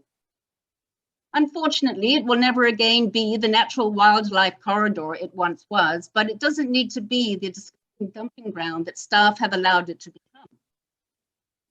The garbage, including old DNV signage, is ugly and embarrassing. Even a little bit of cleanup before replanting begins would be greatly appreciated by the residents of this neighborhood. I will add, though, that just this past weekend, somebody from the district did in fact finally haul away the wooden stakes and plastic barriers that were left up well beyond the time that they were required. It is also understood and widely accepted by most residents that the detour may very well be needed to remain intact for use during construction of the Lower Gallant Mall. Therefore, there is certainly no need for any deferral of the decision tonight based on the completion of the Livable Deep Cove project. Deferring the vote tonight would in fact be inconsistent with every promise made to this community in regards to the ultimate decision-making process for the detour road. I will touch briefly, though, upon the Livable Deep Cove project, as it now appears that this project does, in fact, have a connection to the Norton detour. According to Gavin Joyce's information report to council staff is proceeding with the modest design for the renewal of the Lower Gallant and not the full renewal. I think this is the correct choice, as I believe it better reflects the need and desire put forward in the public survey last year. My concern at this point, though, is that Gavin Joyce seems to indicate that the financial impact of this modest renewal will not only require the full $3.3 million federal grant, but also a further $300,000 from taxpayer coffers. In my opinion, $300,000 that would go a long way towards cleaning up and revegetating Upper Norton. According to Aaron. We're past the 3 minutes. If I can have you draw to a close. Sure, I'll just say, according to Erin Moxon, she had it going at about $200,000 to $400,000. So either she's grossly miscalculated the cost of the modest renewal, or Gavin Joyce's report does not in fact represent the modest renewal that people voted upon in the public survey. Thank you very much for your comments. Can I just finish up? I just wanted to, in conclusions, thank staff. But Ms. Jackson, I'm just gonna, you're way over your 3 minutes, but I think you had intended to show some slides. If you want to take 10 seconds and roll through the slides, they never rotated as you were speaking. So I'd hate for us to miss out on that. If you want to scroll through your slides over the next 10 seconds so that they get shown into the record. They never rotated? That's correct. That's unfortunate. Okay, yeah, okay, these are the slides. There's the detour road. No, I'm sorry, those aren't updating for some reason. It's frozen just on the main screen showing looking down Gallant. Okay, never mind. Okay, well, we'll just leave it. I'll just end in saying that I would like to thank staff and everybody else who was involved in the storm sewer project. It was a challenging undertaking, and I look forward to transparent and inclusive engagement moving forward. Thank you. Thank you very much. If you want to send in your slide package, we'll make sure it's circulated to council so that they can review that as well. Thank you very much for your comments. The only response I'll say that, I'm sure Mr. Joyce will cover it in his remarks, is that it's up to the federal government what they choose to put into the package or not. And up until this point, to the best of my knowledge, they're focused on Lower Gallant only. But I know that was one of the questions we raised at the workshop was how flexible would they be to include projects such as this improvement up the hill, but also, I believe it was specifically mentioned in the workshop, some of the boardwalk and walking spaces down below Lower Gallant that connected to the wharf. But Mr. Joyce, the floor is yours. You're correct, Your Worship. Council did ask that we look some areas outside of that. We will be focusing on Lower Grant, but it is a grant, so it is money from the federal government. So if we can leverage it for other council priorities around the active transportation area, bicycle routes and areas, we heard about garbage collection and other things. So we'd have those conversations, see what we can do there, given that it is grant money. Tonight, however, as Your Worship alluded to earlier, the Naughton Detour was the subject of a council meeting a while back. Council referred it to a workshop where we had a good discussion with council at that point. Council considered 3 directions at that time at the workshop for the future of the Naughton Detour. That included a revegetation option, an active transportation option, and a full transportation link. Council requested a variation of direction number 1, which was revegetate that removes the asphalt from the detour and retains an unpaved walking pathway for pedestrians only. That is the variation that tonight is presented to council as the recommended option in the staff report. And maybe if I could say, there is no intent to keep this going. This direction tonight, hopefully we get from council, is the final direction with the issue, as the speakers have alluded to and the CAO had recommended earlier. There was some flexibility in keeping that open, depending on what we end up doing down in Lower Gallant. But the direction tonight would be a vote by council, an open council meeting to give staff direction. And we're recommending direction number 1, revegetate. Just before we go on, Mr. Joyce, can you please clarify that if the decision is made tonight, when do you expect that that process will proceed? Well, Your Worship, difficult to say because we're now out in the consultation with the Lower Gallant, but it would be sometime next year, probably in the fall of the following year.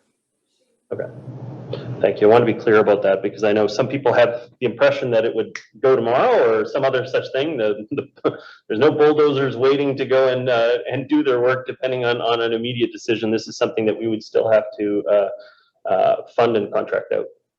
Could we just, sorry, Mayor Little, could Gavin just clarify what he said? It would be the fall of the following year? Or this fall? No, it would be, so we're going into the consultation period right now.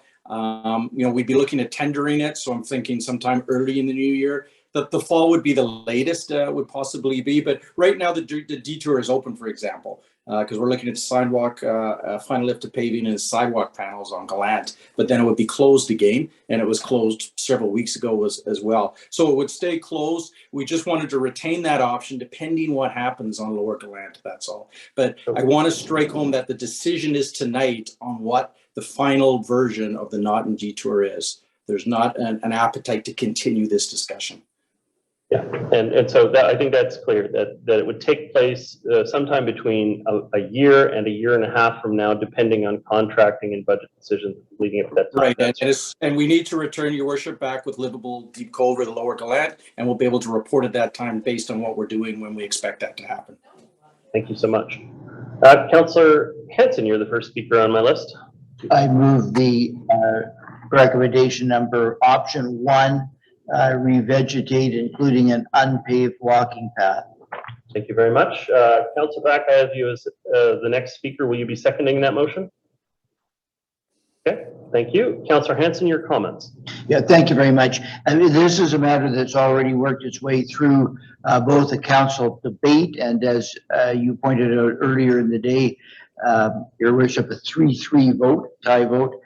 Then it was referred to a workshop, and now it's coming back before us for a third discussion at this table. I can easily support direction number 1, revegetation with the paved walking path.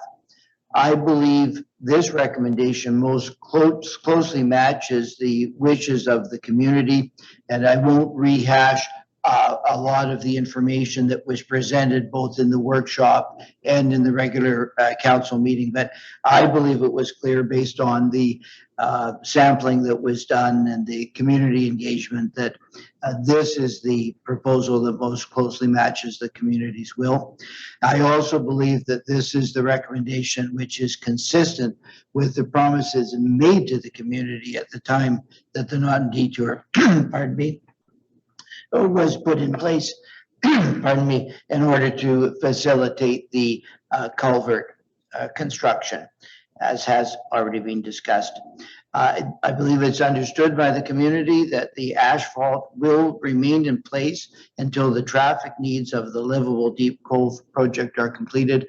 But thereafter, with the vote taken by this council tonight, the community will rest assured that the Naughton Detour will be revegetated, and the only transportation network left will be this small unpaved walking path, which will be similar to what was there, as I understand it, before the Naughton Detour was put in place. Thank you very much. Thank you very much. Next speaker I have is Councillor Beck. Thank you, Your Worship. I don't have too much to add. I think Councillor Hansen's done a great job of outlining the details of this particular issue as we consider it tonight, and we've had a number of opportunities to discuss it. I remain supportive of option one, or direction number one here, which is to revegetate with an unpaved walking path. I think that's clearly what the immediate neighborhood has asked for, and I think really what they're looking for is certainty. They understand that that this may need to be used as the Livable Deep Cove project is happening, but they are looking for a decision that's going to give them that certainty to know what ultimately is going to happen with that detour. So I'm supportive of the recommendation moving forward. Thank you. Thank you very much, Councillor Beck. For my comments, as I said during the workshop, I have become convinced through this process that we don't need this space for the emergency vehicles, that we have the opportunity to use the neighboring road to move an emergency vehicle. We have the back route through to Cove Cliff. It does still get pretty intense when you have a closure of the road and you're trying to give every person directions on how to get around that alternate route. It does get complicated. I was down there during two of the fires this last year to help direct traffic because Gallant and Panorama was closed because there's a fire hose across it, and it made it impossible to exit out the normal way. And so we need better wayfinding in the neighborhood to help people exit, but so many people just use their Google devices and whatever else to give them wayfinding, and that does give them the alternative, but only when they can decline the normal route if it's blocked, which wouldn't happen under normal circumstances. So, but I get it. It's not needed at a persistent basis as an emergency relief valve. We can use the neighboring Strata Road, which is not blocked, and if we need to for emergency vehicles, and so that I'm satisfied in that. The place where I'm still having some challenges with this, and I'll be supportive of the motion, but the place I'm having a challenge with this is that the trail that was there was not an all ages accessible trail, which is the standard for the district of North Vancouver, making sure that trails are not too steep, that they're wide enough, that people can walk on them, whether they have a mobility challenge or whether they're quite able-bodied and fit. And this doesn't meet that standard if we go back to what it was originally, because what it was originally was you were hiking up and grabbing onto a tree to get up and around the tree. It was a goat trail through the area. I've been on it many times. And it does not meet the definition of all ages accessible. That's our standard. So I have a bit of a challenge. I hope that the unpaved material that they use is resilient enough that somebody in a wheelchair could access the space and move through. Somebody using a walker isn't going to lose their footing because of it. Because I do think that's our standard. We try to make sure that if an able-bodied person can enjoy these core areas, then anybody should be able to enjoy them. Obviously, we have complex and difficult trails throughout the District of North Vancouver that could not reasonably be all ages accessible. but this one's like a block from one of our major retail centers and tourist spaces. Surely we can make sure that this is accessible enough for somebody to be able to traverse this area. So I'll be supportive of option one, but I want to make sure that the materials that we use are not going to stop persons with mobility challenges from being able to navigate the space. Next speaker I have is Councillor Forbes. Thank you, Your Worship. I just want to say how thankful and grateful I am to everyone on staff who worked on this, to the rest of council, and to all of the people from Deep Cove and the Naughton area that have spent so much of their time on all the things that were done to get us to the point we're at now. And I will be supporting direction one. I myself, I'm very glad to hear that if it's needed, it will be opened up if it's needed for the Lower Gallant project, and that the community has accepted that there's going to be a time delay until something is permanent there. But I am pleased that that's amenable with the community and it works for the district. So it looks like we've come to a good compromise for everybody concerned. I'm just sorry that it took so long to get us here, but I'm really pleased about this, that it's going to go through the way we want. And if there is any opportunity for revegetation, as was mentioned by one of the speakers, before the end of the Lower Gallant project, then I would really hope that we would take up on that. I mean, even if it's only one, you know, if we start farther out from where it is and we start transplanting, say, where the dirt piles and the garbage are right now, if we could do anything there and start working our way in when we can, I think that would be a good idea. It would show our commitment to the community that we are doing it. So thank you to everybody who was involved in this, and I'm really glad to support this. Thank you for your comments, Councillor Forbes. Mr. Joyce, you had a response? Your Worship, just for clarification, if passed tonight, the staff's intent would be to do some revegetation up to the toe of the fill, and then the rest after Livable Deep Cove. So we would do our best to clean up the area, revegetate where we can to the toe, hopefully to meet some of the residents' concerns, and then finish the project after the Livable Deep Cove project is complete. So there would be some revegetation this fall, not just full. Great. Thank you, Mr. Joyce. Thank you so much for your comments, Councillor Forbes. Councillor Murray, you're next. Just on the revegetation, so we would start, but we wouldn't start doing that until when, Mr. Joyce? Your Worship, we would do some of that work this fall, right up to the toe of the slope, so we'd be able to maintain access should we need it. And again, and I say should we need it, we'll know later, but we will do some up to the toe of the slope, so some of the banks will be revegetated in some areas to make it look better than it does currently. And what about the stand? Well, could we, yeah, maybe we could do a little bit of a tidy in there. It's a little bit, it looks like a little bit of a dump site. So maybe we could go in there now and just clean it up a bit, given that, you know, we're going into the visitor season, and we shouldn't be leaving it in that state.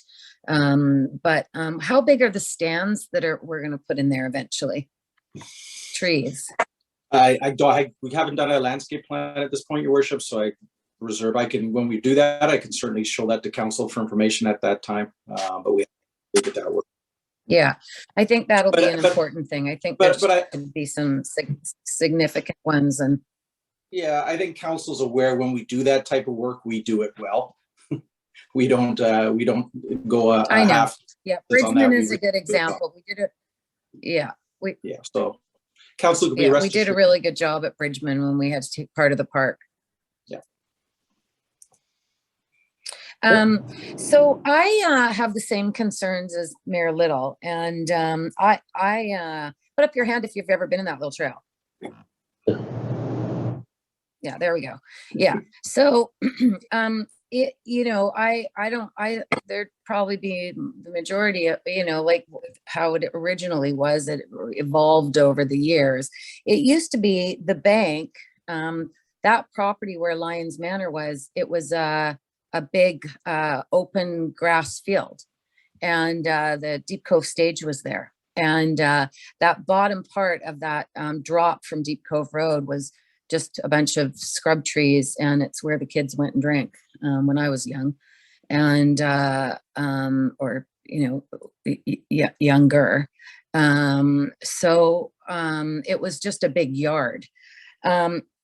But I really think it's a lost opportunity not to have some, you know, permeable surface that can absorb water, like the popcorn surface that we put on tennis courts, Mr. Joyce, something like that with a smooth surface. I mean, we have a bunch of kayakers in the area with, you know, dollies for their kayaks, that it would be a great access point to go from Badger with a buggy.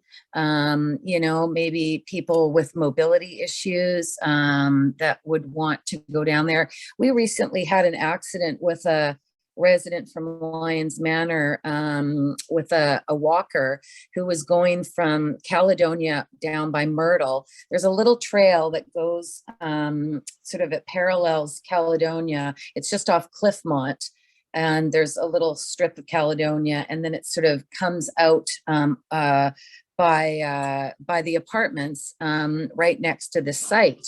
And the roots came up from the trees, and she actually tripped and had a bad fall. And we had to send, it's a gravel asphalt, or not an asphalt, it's a limestone gravel path. And it was a tripping hazard. And, you know, we had to send parks crews out there to smooth out the surface and build it up again. And the rain will come and it'll wash it away, and it'll get eroded from, you know, kids riding their bikes and stuff. So I'm wondering why we're so resistant to keeping that that bed smooth, so it can be an addition to walking, but it can be safer and it can be more accessible by more people. You know, we can, you know, build up that entire area on either side of a reduced width roadbed, and make it accessible for way more people than that little goat path ever was. Most people didn't even know it was there. So I hope you know, council sees the need to be able to provide some access for local residents to use it. I think that's a completely reasonable position. And I'd ask Mr. Joyce for some comment on the type of surface that we could put in there that would be, you know, that would allow drainage and allow more people to use it with kayaks and little kids with, you know, there's those little gliders, you've got handles on them, or, you know, you're walking with your kids and you've got a buggy. Like, why do we want to make it so uneven? And it's a bit of a slope, so when it rains it runs out, and then you've got gravel running down onto the road. Could we get Mr. Joyce to respond as to what unpaved, but what kinds of surface treatment will we have? I think, Your Worship, we listened to council carefully last time, and council was looking to return it back to its natural state, which was a permeable surface. So the mayor is correct. That would not be our standard. Our standard would be a hard surface to allow for walking, mobility, walkers potentially in that area. So thinking back where we've come across some of these issues before, sort of mid-ground, not great for either one, is crushed limestone. It's something that it washes out all the time. Well, it does, but it's somewhere in between. You're either going to have a hard surface that's not permeable, or you're going to have what you've asked for, which was in the workshop, which was an unpaved walking area, which is going to be permeable. Okay, I have a question. You're taking up all my time. Can't we put a permeable surface in like we do on the tennis courts? We have a surface where the water drains so you can play in the rain. It's called popcorn, popcorn surface. Can we put something like that on, so you're not having crushed limestone rolling down the hill and eroding into the, you know, the natural area, and then something that's smooth so it can be accessible by more people? The short answer is yes, Councillor Murray, but the direction of council was an unpaved, nature-like pathway. So that's what staff are acting on at this point. But yes, we could do that. It could be rubberized, whatever council's direction is, or asphalt, which would be our standard for a hard surface. Okay, I just would like to understand why that is not reasonable. We're going to keep it a path. It's going to be for pedestrians. I think we're not going to allow better. Cars on it. We don't need the red herring of emergency vehicles. Yeah. We're going to replant.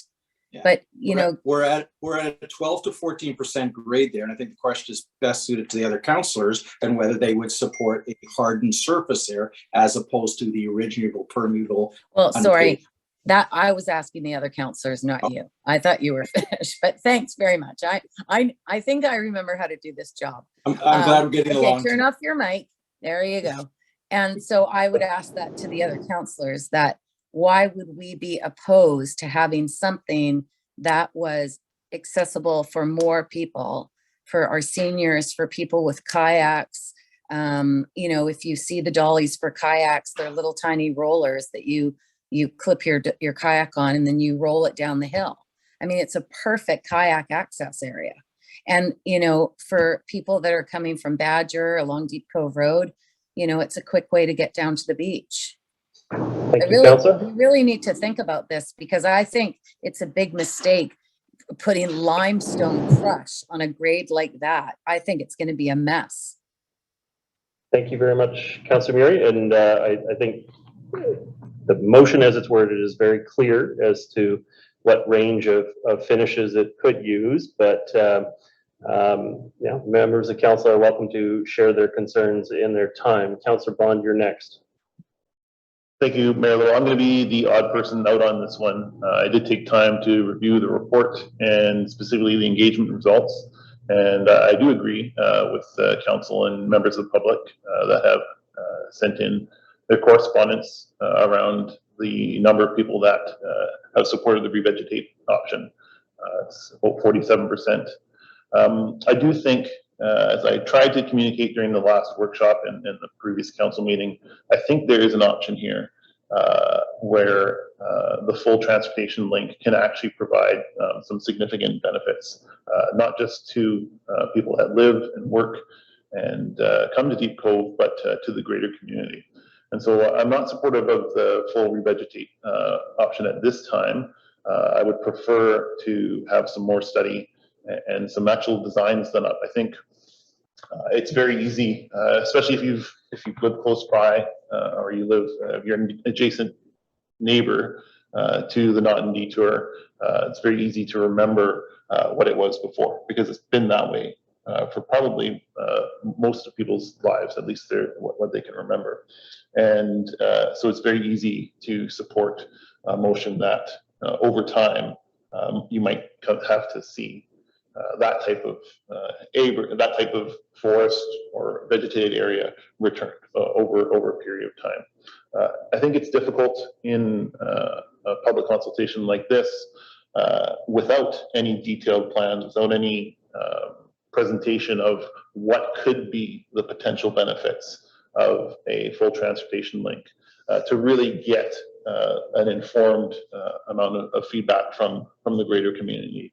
We did see in the report, there was 369 people that actually said, a full based on what we see in the detour, which is temporary construction, cones, a little bit messy because it's constructed as a detour, that people actually thought, hey, this is actually can provide some benefits. We have the supporting analysis done independently by Urban Systems that say a full transportation link can actually help in a number of ways and make some positive changes, specifically for safety and mobility in Deep Cove, which for as long as I've been on council, we've been talking about safety and mobility in Deep Cove and how we can address that. So I don't think at this time closing off this option as a full transportation link is necessarily the best decision. I would, if it was up to me, I would prefer to see some more studies done, some actual plans created. What would permanent one way in Deep Cove look like? How might that open up the rest of Gallant to one-way traffic and open up the space there? There would be a shifting of loads, obviously, of vehicles and other users between Naughton and Gallant in that option. And so kind of a bit of a redistribution of costs and benefits in the neighborhood.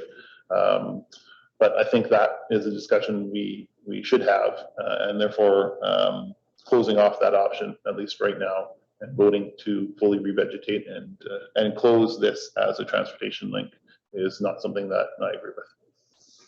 And that's maybe just the engineer, the transportation and engineer and me talking. So shout out to our engineering staff for that. That's fine. You don't have to apologize. Okay, thank you very much, Councillor Vaughn. Councillor Muir, I see your hand, but you haven't spoken your full time. I just want to, I just have an amendment. You're proposing an amendment to the motion, okay? Yeah, that I move that staff that we look at a permeable smooth surface to allow greater diversity of pedestrian access.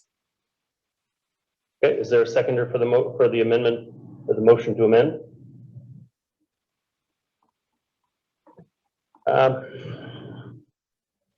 I'll second it for discussion. Thank you, Mayor Little. Yeah, go ahead, Councillor Muir, your comments on the amendment, please. You know, I don't agree that a one-way route in Deep Cove, and I probably know Deep Cove better than any of you. I've lived in the Cove, I've worked in the Cove. I know it very, very well. And I never agreed that a one-way route within Deep Cove was going to work. And when your house is built on the property line, like Kent and Pat Daly's house is at the bottom of the connector, having a one-way circulation is not something that any of you would appreciate. I know I'm getting there. But I just cannot believe that council is not willing to consider the other groups that were surveyed in this consultation that wanted to have some level of access. And I've talked to everybody in that corridor, and the middle ground was having a pedestrian access down the Naughton connector, completely revegetating both sides and cutting down that roadbed and completely revegetating so trees hang over the pathway. But to eliminate the ability for pedestrians in the broader area that are residents to be able to access the Cove only by Gallant Avenue and Deep Cove Road, and not use this connector as a way to allow people into the Cove I'm astounded. You can have the area totally revegetated so you wouldn't even see the path anymore, but not to make it a smooth path for seniors and residents. I don't know why that is so unreasonable. We're going to revegetate. We're going to cut the roadbed way narrower. Cars will never be allowed to access it. And yet we're just going, the Spirit Trail actually is, I think it's 3 meters wide by design, and it has to have a smooth surface for people with disabilities and people on, like, you know, people with buggies, etc. Why don't we want to allow those people to access it? Thank you, Councillor. So I seconded the amendment motion, and I agree with Councillor Muri that our standard is all ages accessible. And while the trail wasn't originally all ages accessible, in the state it's in now, I think we can revegetate, make sure that the angle is not the original angle, which would give you about a 14-degree grade. It's something a little bit more modest, but still focused on pedestrian traffic through the area. I've been on the advisory committee for disabilities issues now for 10 years, and there's no question that this issue of the surfaces that we have in our community is discussed at every single meeting for people who feel that they're not welcome to our civic spaces because we decide to use complex paver systems or we use some other material that is very hard for somebody with mobility issues to be able to navigate. And so I just feel compelled to support an amendment that's going to make this more accessible. But at the same time, I get the principle. I get that the community wants revegetate, wants the narrower path. I just can't imagine that the community that I know in that area, if they were presented with something a little bit more robust to help with mobility that our very compassionate community wouldn't be understanding of that. And so I'll be supportive of the amendment to hear what staff can come up with as we go through. Is there anyone else wishing to speak on the amendment? Councillor Hanson, your comments? Yeah, thank you very much, Your Worship. I do wish to speak, and I'll restrict my comments to the amendment.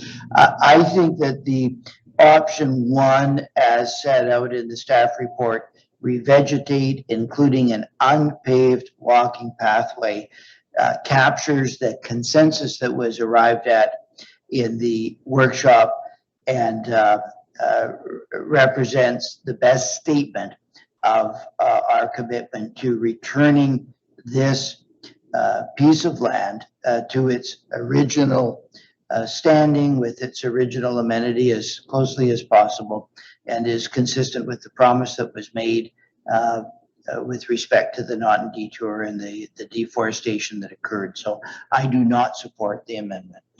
Okay. Any other member of council wishing to speak to the matter? And I'm going to have, can we just make sure that, Councillor Murray, that it's just restated what the amendment is? It's basically to have staff report back to council on what materials could be used to improve the accessibility of the space. Is that fairly Yes. Yes. Okay. So Your Worship, that'll be worded that the main motion is amended by adding. Adding the clause that we just talked about. That's correct. Yes. Thank you. Great. Thank you. Is there any other discussion on the amendment? Hearing none. I'll call Councillor Forbes, your comments. Just quickly, I agree with what Councillor Hanson has said. The original, I don't know if it was a promise or statement, but in either case, the original intent that was relayed to the residents around Naughton was that this would be put back as close as possible to the natural state. And so while there still is, no, I won't continue. I just want to say that the original intent was to put it back to its natural state. And I think that's what they still want. And I think the way the first motion reads, our recommendation reads, is better relays that than adding anything else like the amended. So I won't support the amended motion. Thank you. Noted. Okay. Would anybody else like to address the amendment? Councillor Bond. Oh my God. Oh, sorry, Councillor Murray, you should be muted. Okay. Sorry, we're just asking for materials. Councillor Murray, please don't interfere with other members of council sharing their comments or concerns. Your comments are very welcome, Councillor Bond. Go ahead. Well, I actually kind of just wish I had the abstain option like they do in the city of Vancouver right now, because it seems like we are a split vote on an amendment to a motion that I didn't support in the first place. But so and Councillor Back still hasn't spoken yet, so this could be interesting. But I'm supportive of staff looking at the options. I'm not sure that we're going to get a non-hard surface that's accessible, but and with the slope, I know Mr. Joyce there, it's not necessarily going to be an accessible slope unless there's regrading done in there anyways. So I would like to hear staff's opinion on ways to improve accessibility, whether that's a hard surface or other design changes to the path, but that's more for the rest of council's benefit than my own. Okay, so I take it you'll be supportive of the amendment as written. Now we get to hear Councillor Back's comments. We'll find out if we're dead heated like last time. Councillor Back, your comment. Thank you. I appreciate everyone's comments. I want to give residents who've been following this issue and living with this detour for a long time now just some certainty. And I think that's clearly what they're looking for. I don't think, as has been stated, I don't think we're going to find another surface that is going to be accessible that's not basically pavement. And I think what they're asking for is to return this back to the state that it was before. So I'm going to continue to support the initial direction with an unpaved pathway. I think we've had a full go around, council, so I'm going to now call the question on the amendment. All those in favor? Contrary minded? Tie goes, there you go, Councillor Back, I see the hand. Okay, yeah, tie goes to defeat, and so the matter is defeated with Councillors Back, Forbes, and Hanson opposed. And so we're back onto the main motion, which we've had a full go around. Council, I'm inclined to call the question on the unamended main motion, which represents option 1 in the report. And I'm going to call the question. All those in favor? Contrary minded? Motion carries with Councillor Bond opposed. Thank you very much, Council. I know it's a complicated matter. We all take that very seriously. It was definitely something we wanted. We got a lot of community feedback on, and I hope people see that it's hard to make decisions in some of the places that you love so much. But we have made the decision on that. But again, restating that our expectation is still that it's not going to be fully removed from its current format for a year to a year and a half. Although we will immediately start revegetation of the space. Thank you very much, Council. Moving on to item 8.7, this is the UBCM 2022 Strengthening Community Service Program here on the for the North Shore application combined with the City and the District of West Vancouver. Any comments from staff on the matter? I noticed that Ms. Adva and Ms. Branson are here. Ms. Adva, your comments? Thank you very much, Mayor Little. I'd like to turn a little bit of this overview over to Erica Branson. This is a new application for this year, 2022, under UBCM's Strengthening Community Services Program. You'll recall, Council, that we successfully submitted an application last year for a regional application. This would be a continuation of that work. And with your permission, Mayor Little, I'd like to turn it over to Erica. Thank you so much. Welcome. Thank you for the introduction, Ms. Adva. Good evening, Mayor and Council. The Union of BC Municipalities has opened up a second call for applications under their Strengthening Communities Services Program. This program, that was introduced in 2021 under the Safe Restart Agreement, has a total budget allocation of $100 million to help manage the impacts of the COVID-19 pandemic. These grants provide funding to local governments that wish to take action towards improving the health and safety of unsheltered homeless populations. The program has other goals, including strengthening coordination, building capacity, and reducing community concerns about public health and safety in neighborhoods where unsheltered homeless populations are seeking shelter and services. The North Shore application received $1.9 million in 2021 and is about 6 months into their project activities. We've already started to notice a couple of successful stories from the current project, including the development of a cross-jurisdictional outreach team that provides support, crisis intervention, and information and referrals, which help individuals work towards safe and more stable and independent living, as well as the Open Door Community Hub program that's delivered out of the City Library, which is a safe space for folks to have a coffee, a snack, and just come in from out of the weather.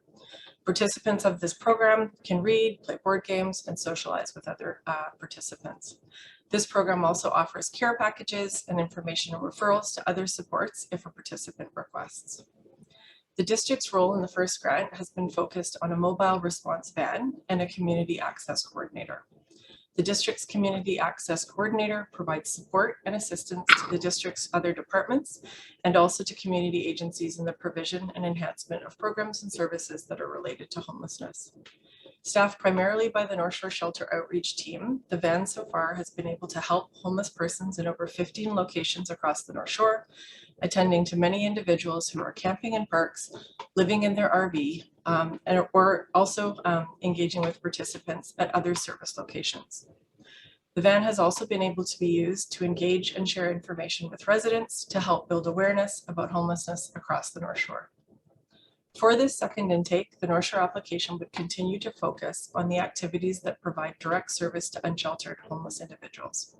This would include the enhanced cross-jurisdictional outreach team that I mentioned earlier, that is made up of Indigenous-focused outreach workers, cultural workers that are connected to both of our local First Nations, and traditional outreach and operations staff that are linked to the North Shore Shelter. The application also includes additional hours for the part-time coordinator of the North Shore Homelessness Task Force, which the district would continue to help manage. This role has been very important in mobilizing and coordinating the North Shore Homelessness Task Force members to either support or participate in some of these project activities. The application request that's noted in the staff report was for $995,000, and that budget amount has actually been refined over the last few weeks with a slightly lower total amount in the application that will be, or that has been submitted, for a total of $860,302.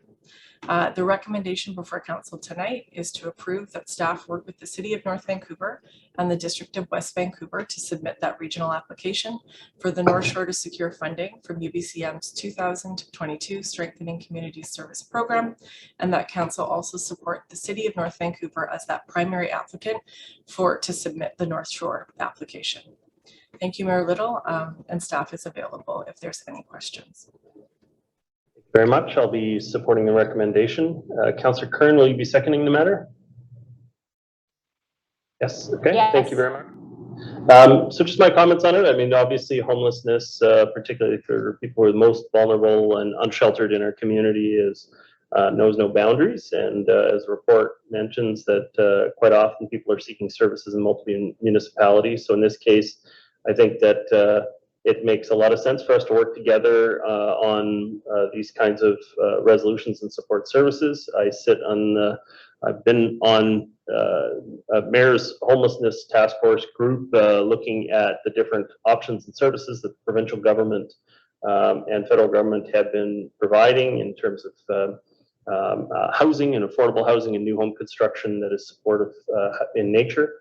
And this service seems like it would help support those same initiatives, and I'll be supportive. Councillor Curran, your comments. Thank you. I am also pleased to support this, and thank you to staff at all of the municipalities and working with Tsleil-Waututh and Squamish Nation to work across the North Shore. I think that makes a lot of sense. And I just wanted to ask a question. I was pleased to see some potential funding for both the community hub, the proposed activity, and also the community center shower programs. I know that those are actually, that's proposed at a John Braithwaite and the West Vancouver Community Center. I wondered if staff could comment a little bit. I saw that I was excited to see Burnaby launching, I think, the first mobile shower facility, and if that's something that staff's looking into, or if we feel like those two locations are adequate to support folks who are unhoused. Ms. Branson. Thank you, through your worship, to Councillor Curran. That has been a curiosity of for staff at the North Shore, or sorry, at the district. At this time, we've been working with Lookout Housing, and they have sort of been informally speaking with participants at both the John Braithwaite as well as the West Vancouver shower program locations. We'll have more to share at the end of the Strengthening Communities round one. We will likely be working with our community access coordinator to be able to summarize the need potentially for a location within the district. But at this point, those two locations are well served, and we're still looking into whether or not we could either have a mobile unit or potentially even a fixed location within the district. Thank you. Yeah, I think that was the first, I'm not sure if it was in BC, but it definitely was a first, maybe in Metro, the mobile shower program, because I know that access to showers and washroom facilities is really crucial for people's health and well-being. And as well, just reflecting on the heat dome impacts from last summer and in what will likely be another summer of heat and smoke.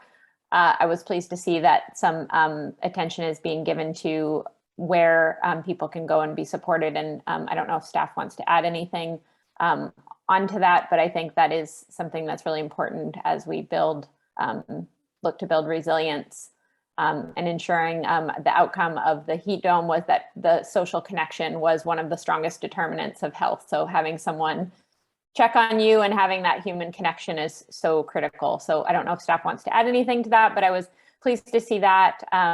And the expanding the task force position, I think, is critical to have, again, and that's that trauma-informed human connection that's so important. But there's lots of great stuff packed in here. I think this is a lot of good work that's happening, and I can't miss an opportunity to talk about what I hear all the time from people is the need, especially for housing for people. Lookout is a temporary shelter, and it seems to be what I'm hearing from people who work on the front lines is the need for more housing for people, because that is not an option for everyone, and it is not a long-term solution. So as we look to build a community of care, I think there's still a need that is yet to be met. I'm excited about some of the projects that we have moving forward, but it seems like that housing to support especially men with wraparound care is still something that's missing. And I don't know if staff has any update. It's something that council has identified previously. But since that's part of this whole circle of care, I just wondered if there's any updates on that front.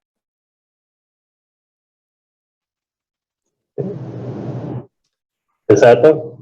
Thank you. Well, there are a number of pieces of to the conversation, Your Worship, through Councillor Curran. I would say what I've heard through our community access coordinator and Ms. Branson, who are tied into the project group consisting of staff from the city, from West Van and the nations, is that those social connections, for example, at the library program, also at the emergency weather response at the North Shore Neighborhood House, the van, you see it parked outside here in the district east parking lot when it's not moving around to some of these different spots, that our community access coordinator has said a number of times with the folks that he interacts with, just that the van brings a little bit of attention and it brings people out, and there's a chance to provide some of the comfort kits or food or coffee. So I'm also encouraged to hear that those social connection pieces, whether or not it's in the library or outside, have seemed to be appreciated and helpful. Thank you for the comments as well regarding the North Shore Homelessness Task Force Coordinator position. This is a long time piece that the district has contributed to that role. That person's time has been expanded through the initial grant program to help do a number of the connections that Ms. Branson mentioned, and would continue as well if this next grant is successful. There is engagement going on as well, readiness workshop that I'm seeing Ms. Branson give me some information on. With regards to housing to support men, there is, I don't have any further information to provide on that, but other than that, we know when we look at our housing continuum that emergency housing, shelter housing, transitional housing are important parts and are needed in our community. Thank you. Councillor Forbes, your comments? Thank you, Worship. Just one quick comment. I'm really glad. I actually wish there was a little bit more, but I'm really glad myself about the coordinator's hours and length of term being expanded. I do think that homelessness is still something that's falling through the cracks. There are people that aren't easily found that are in that situation, and I think that expanding this is really good, excellent for those people, excellent for our community, that we're trying to reach out even more and get everybody who may find themselves in a homeless situation. So I just want to really put my support behind this whole thing. Thank you. Very much. See no further speakers on the matter. So I'm going to call the question. All those in favor? Contrary minded? Motion carries. Thank you very much, Council. Next item I have is item 8.8, Pace of Development 2021 update. And we do have a member of the public who has signed up to speak. Peter Teven, welcome.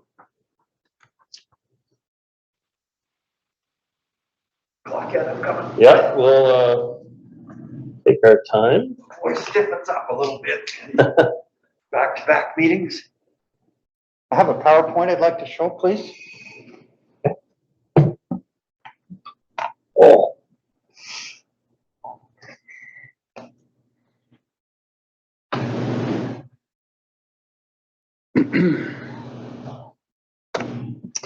Thank you, Your Worship and Council. Welcome. You have 3 minutes to address the council. Thank you. Peter T. Van, 1900 block, Indian River Crescent. Many of you on council know that pace of development, housing continuum is perennially one of my focus issues. And speaking to the question at hand tonight, I want to start off by saying that I don't recommend acceptance of this report. Well, why? For 3 reasons. One, I don't think that the content is presented in a logical manner. Quite literally, the numbers backing up the report literally do not add up. And I also think it sends the wrong message to both the development community, also to DNV citizens and to other stakeholders. And really, for me, it comes down to this table that was in attachment 1. What triggered me to this first was this bar graph where you see the green outline that is signifying the 2030 estimated demand. And you can see the bar graph exceeding quite far. Yet, down at the bottom, it said, we still have remaining estimated demand. And I'm like, well, how can that be? Shouldn't that be a negative number? So I started digging. What I found was, and I analyzed the market housing, analyzed it all column by column, these are the numbers that don't add up. If you take those numbers, 6,431, 4,129, et cetera, you do not get 13,701, you get 16,057. I was able to uncover and then later confirm with staff that the totals in this column do not include the in-stream. So what we're doing is we're overstating. If you assume that with the in-stream units, something will be built there, we are overstating our estimated remaining demand. Of course, there's no totals, which is another thing I keep asking for, so I totaled it. And of the remaining estimated demand, this report, if accepted, would be sending a message to the market that we still are looking for proposals that total 4,588 units. And I submit to you that whenever those units are market, what you're doing is you're fueling speculation, putting a target on the back of existing homes, and driving up real estate land values. What should be done, in my opinion, is that we should take those estimated demands less the in-stream. And if you notice the total here in the bottom right, all we have, if you assume that we're going to build close to and approve close to what we already have in stream, meaning before council, we're looking for proposals in the next 8 years, 229 units. I think we have time. So which message do we, the district, through you, council, and your decision, want to send to the market? That we need 4,588 more units? Can I have just a little bit of leeway to finish this up? That's fine. Or that we actually just need 229 units. I believe the housing report sent the wrong message. The housing report said we needed 7,000 units. And then what happened? Well, this happened. 2 proposals came in the first 3 months of this year. I don't believe they're included in these in-stream numbers in your report. 577 more units there, both side by side in Lynn Valley, and there's probably more. The last thing I want to point out is I always take these numbers and I put them into the existing housing continuum. And I really want to implore staff to always give us stuff with the same headings and the same format so that we can relate it year by year. I highlight the area in yellow because this year we did not get a breakdown of strata apartments versus townhouses, and I think that's a critical piece. Because I think the market is screaming for townhouses and not so much for strata apartments. So here's my request: is send this back to a workshop, go through the numbers, carefully consider the message you want to send, manage well your in-stream proposals that you have before you, and either slow down or stop accepting new ones unless they greatly benefit our community. Just a reminder, We went through this in 2018's election, not knowing what the real numbers were. Do we really want to do that again? With that, thank you for your time. Thank you for your comments. And I think first comments I'm going to are Mr. Milburn. Are you going to be sharing the staff remarks for this matter? Thank you, Worship, members of council. Staff are pleased to once again present the annual Pace of Development report. The report has been prepared and includes correct numbers that are accurate and reflect all of the various decisions made by council over the year. I just think I'll take an aside here to mention that Mr. Tevan's comments seem to be with respect to an assumption that an application to the district is an approved unit. That is not the case. There are thousands of units currently under application to the district, but they are not approved. That is subject specifically to council's discretion. And so I just wanted to make that very clear to everyone involved.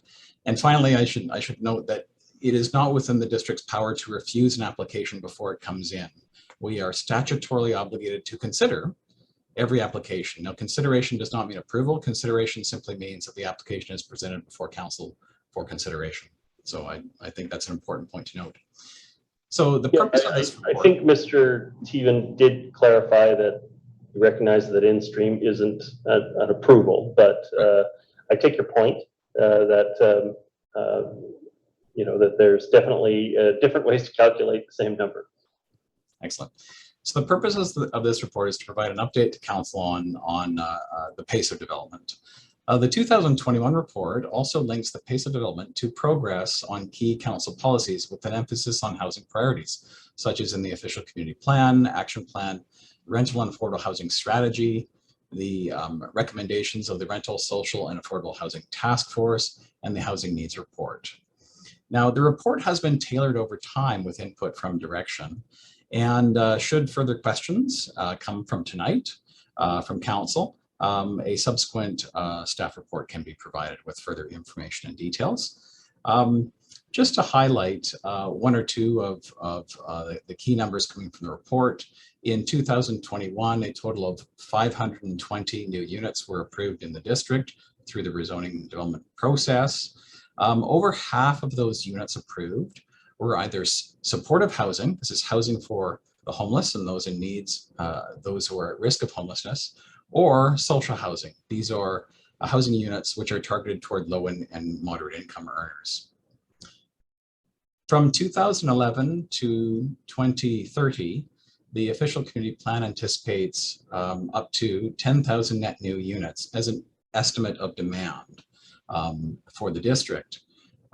Between 2011, so the date of the official community plan adoption, to the end of 2021, so half of that plan period, we have seen approximately 2,800 or 2,800 units built and occupied. And we have seen council decisions resulting in approximately 5,250 new units being approved through the rezoning process across the district. So that represents 53% of the estimated demand to 2030, approved between 2011 to the end of 2021. Also of note, 81% of the new units approved are located within key centers, which is in line with the target established in the official community plan. And finally, the range of housing type, so this is number of bedrooms, has been significant, and we've seen really a significant number of family-oriented units approved in the district, well beyond the minimum standard set that we often see in some other communities. So we've seen a significant amount of family-oriented housing approved in the district. Thank you, and staff are available to answer any questions. Okay, thank you very much. Councillor Murray, your motion? What's the motion? Just that we receive receipt, the information? or yes. I'll move receipt. Very much. Is there a seconder on the matter? I'll move receipt, or I'll second receipt. Councillor Murray, your comment?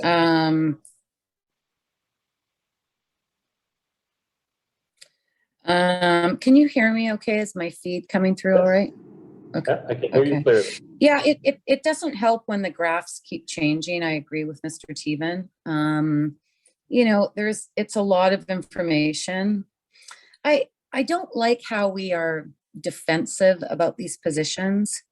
You know, I would rather us be open to, you know, comments, and understand that, you know, the OCP is a document that was meant to evolve. You know, Mr. Milburn makes the statement that we are statutorily required to consider all applications. But I would say without exception, every single application has been recommended in favor of going forward. I just can't remember one application that staff ever came forward and says, and said, we don't recommend this. You know, it's, so they've always been in favor. And, you know, I have a challenge with that. You know, Mount Seymour Parkway, the Anthem project on Lytton is a perfect example. It's a dense development with hundreds and hundreds and hundreds of cars that are going to be parking in that development. It's not part of a sustainable model. It's not on a transportation route that has frequent transit. The Parkway, we're constantly getting cut with service for public transportation. It wasn't in a town center, and yet it was recommended to go forward. You know, so, you know, the census, I understand, produced numbers around since 2015 in the district. And actually, there were comments from other municipalities in this regard at a discussion at Metro, where 4,500 units since from 2015 were built, or that, I guess that could also be from 2011. But since 2015, the population in the district has only gone up by 2,500. And yet we're expecting thousands and thousands of more units, based on Mr. Milburn's statement that thousands of units are in process. So is this about housing, or is this about investment? You know, I mean, you know, it's like you move the, you know, like the data and the information. We always talk about data, but the data is so hard to get sort of a handle on. You know, there's pages of graphs, they change constantly. You know, we talk about building more family units, but have we really? You know, the units that were built at Emery, for instance, it wasn't like for like. It may have been one for one, but it wasn't like for like. So where you know, tore down the units that were 4 bedrooms, big units with storage, and big living space, and replaced them with another unit that would never house a family of 5, barely house a family of 4, if that. The predominant number were 1 and 2 bedroom units. You know, and the idea of what affordability means, I don't, you know, really, I mean, below market, come on. I mean, below market it's excessive. Most people can't afford below market because it's so expensive. So, you know, the pace of development, I'll tell you what the pace of development is. The pace of development is skipping along quite quickly, and we continue to develop rapidly. And we continue to recommend every application. And I have yet to see any application be defeated in this municipality. Okay, the seconder of receipt, just my comments. There are developments that have been defeated or not gone anywhere. You know, the projects are proposed on a regular basis, and if it doesn't look like it's going to get the support of council or the support of staff, they tend to go away or modify their proposals. But I think the point raised about the pace is valid. You know, it's interesting getting the first tranche. We're expecting another tranche of data from the census shortly, but the first group that came out right at the beginning of February 9th, I think, was the first tranche of census data. It came out and people started digging into the numbers. And one of the numbers that pops to mind is that the province of BC built units far in excess of what the population growth for the province of BC was. And not just units, assuming a unit can hold 2.6 to 2.9 people in it. The province-wide, we built far more than our population grew.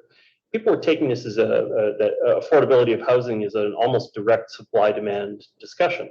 Well, how does that work? How does it work when we've produced more units than our population grew and the prices still go up and up and up? For the District of North Vancouver, in the last 10 years, our population's gone up about 3,000 people, and our number of units has gone up by about 3,000 units. And so of built over the last 10 years.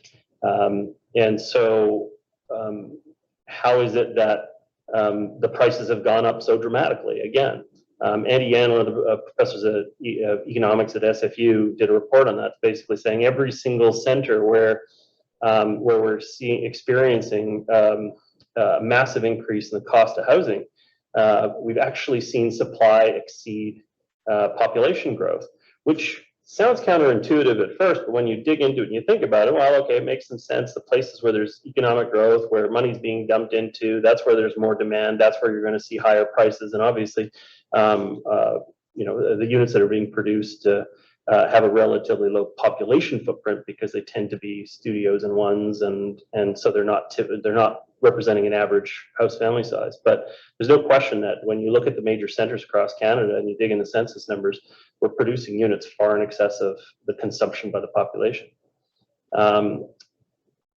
When we look at our immigration policy nationally, and it's completely legitimate to use an immigration policy tool to be able to support your economy, and as well as obviously providing humanitarian relief through refugee programs and other such things. For about a 15-year period, we were at about 250,000 people per year. And then in 2019, the federal government decided to bump that number up to over 400,000 people. And then, of course, COVID hits 2020, 2021, almost nobody comes into Canada at the time, although things are ramping back up again right now with Ukrainian relief. And it just goes to show that whenever your immigration policy has a big effect on the units that you have to produce. So let's say we get 400,000 people in a year. Let's say that's about 200,000 units you have to produce. It's largely in 5 centers, Toronto, Montreal, Vancouver, Ottawa, and Calgary is where most of those units get centered in. And it puts a tremendous amount of pressure on those economies to be able to produce new units. And unfortunately, the people that are most vulnerable in housing in those communities are the ones that see the most pressure because the immigration story on the North Shore may be different from in other areas, but most people who are coming through immigration into Canada are not well resourced and tend to be competing for housing with people that are in a vulnerable state of housing. So it's a challenge managing this pace of development issue. I think that I was a part of crafting the original OCP, and page 17 was one of the most debated parts of the entire official community plan, and that's where it defines whether it's a target or whether it's an estimate, and what efforts the municipality is going to go into to pressure for those particular numbers. There's no question that in certain segments, particularly the townhouse, and I would say the larger apartments in particular, the demand has exceeded the supply in that area. I would say by every definition, single family house, the demand has also exceeded the supply because of the house cost increases that we've seen in that time. If you're using a purely supply-demand calculation, there's no way you could come to a conclusion that that has not also been a challenge. But for us, since we're not making new land available, really the mechanisms at our disposal are in the multifamily sphere. And other municipalities which still do have active land sale programs are still providing single-family housing in there. At the end of the day, I think that this is a living document, and we're going to have to change to the demands if we're successful at getting a rapid transit project committed to for the North Shore. The provincial government has talked about the 10-year plan this last week. We're going to have to come forward with transit-oriented development. It's going to have to be in excess of the 229 units that were proposed as an estimated demand in the low number, and probably will be more akin to the estimated demand numbers in the higher end in order to be able to offset the cost for that. I've exceeded my time, and I'll respect that, even though I think that this is the kind of thing you could spend a whole evening discussing this pace of development issue, and we will have an election to have a deeper discussion about it. But this time I'm going to go to Councillor Hanson. Thank you very much, Your Worship. And certainly, as was said earlier by Councillor Murray, there's a lot of information here. And as was highlighted in the comments by Mayor Little, this is a large discussion. Housing, it's perhaps one of the discussions of our age, and it's inexorably linked with a lot of other issues in our community. Immigration, of course, transportation, infrastructure more broadly, support services for the people who live in the houses we build. And yes, it's a large discussion. I'm going to simplify my comments a little bit from that high position of complexity. I'll come down to say, when I look at this information, I see some encouragement. First of all, this council has struck a slower pace of development than the prior councils, and that is consistent with election promises that we made and with what was the clear will of the community in 2018. So that major part of our mandate, simply to slow development relative to the previous pace of development, is something that we have accomplished. We have also accomplished approving a greater percentage of social, affordable, and rental housing compared to the previous councils. In 2021, for example, 2/3 of our approvals were social, supportive, and rental. Since 2018, 50% of the new units approved have been social and supportive and rental. And that's a far greater percentage than in prior councils, and something that this council can take pride in. I also noticed the point that Councillor Little raised about the fact that we've built more housing than we've had population growth. Since 2011, we have built and occupied 2,795 units, and yet our population has only grown by 3,756 units, whereas, of course, applying the 2.6 person per unit type of formula would be a much higher level, or a higher level of population growth. So I just raised that to highlight the fact that this housing is a complicated subject, and the idea that it's as simple as building more housing to lower prices is apparently doesn't fit with the data. I'll close by saying there's also a lot of information in here about the flows of money from CACs and DCCs and other types of contributions in kind through development. If the statement is made, there's a lot of information. Boy, there's really a lot of information on that side of it. I suppose overarching question is, are we directing enough of the money that we're receiving through development to development expenses and costs that would support the impacts of development and also affordable housing? So a question to be had there. And I'll also note the significant lack of 4-bedroom rental, social, and supportive units. In fact, we only have had 7 of those and only 2 market rental 4-bedroom units. So if we're looking to the market, it will apparently entirely fail us in providing large rental units. But thank you for everyone who assembled this information. I'll just take a little bit of my remaining 2 minutes to conclude by saying thank you for everyone who prepared this information. I see a lot of encouragement in the data that's put forward. I also see a lot of complexity and a lot of questions answered perhaps, but a lot of questions created by the data. And I look forward to continuing this. It's a central part of our mandate as council. And I look forward to the ongoing discussion through the election, and if I'm reelected, beyond.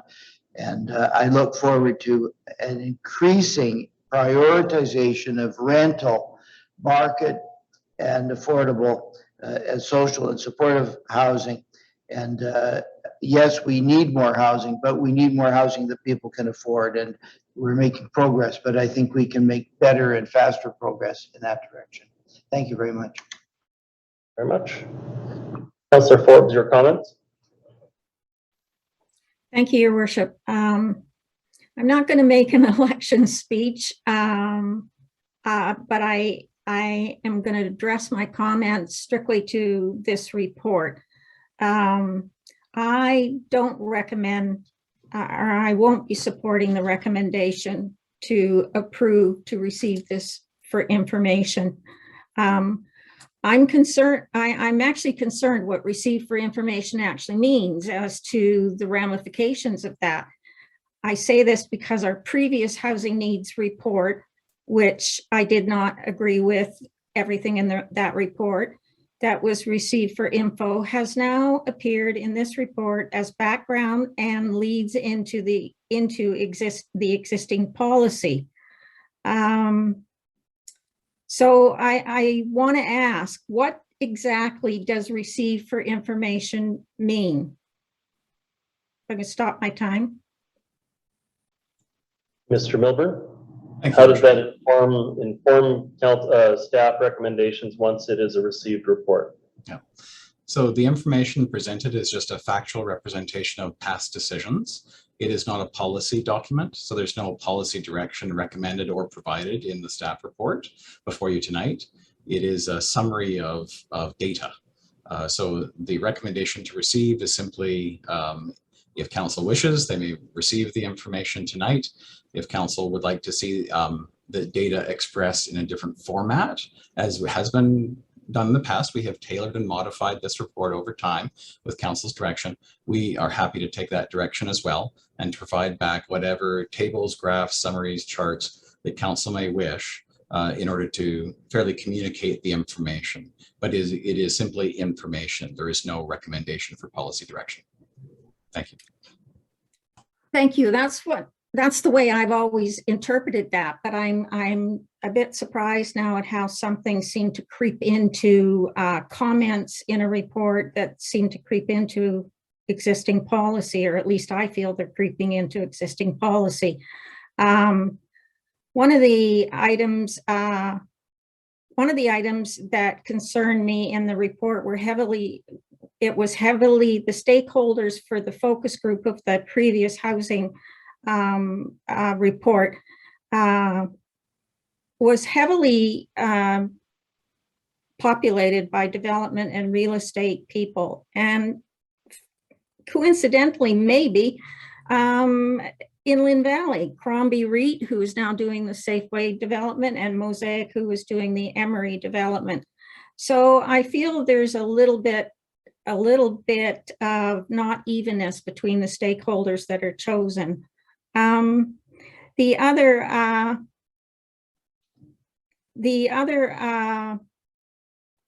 I just want to point out too, following up on, I have a whole bunch of things that I wrote out, but I'm trying to simplify them and take a higher position on it.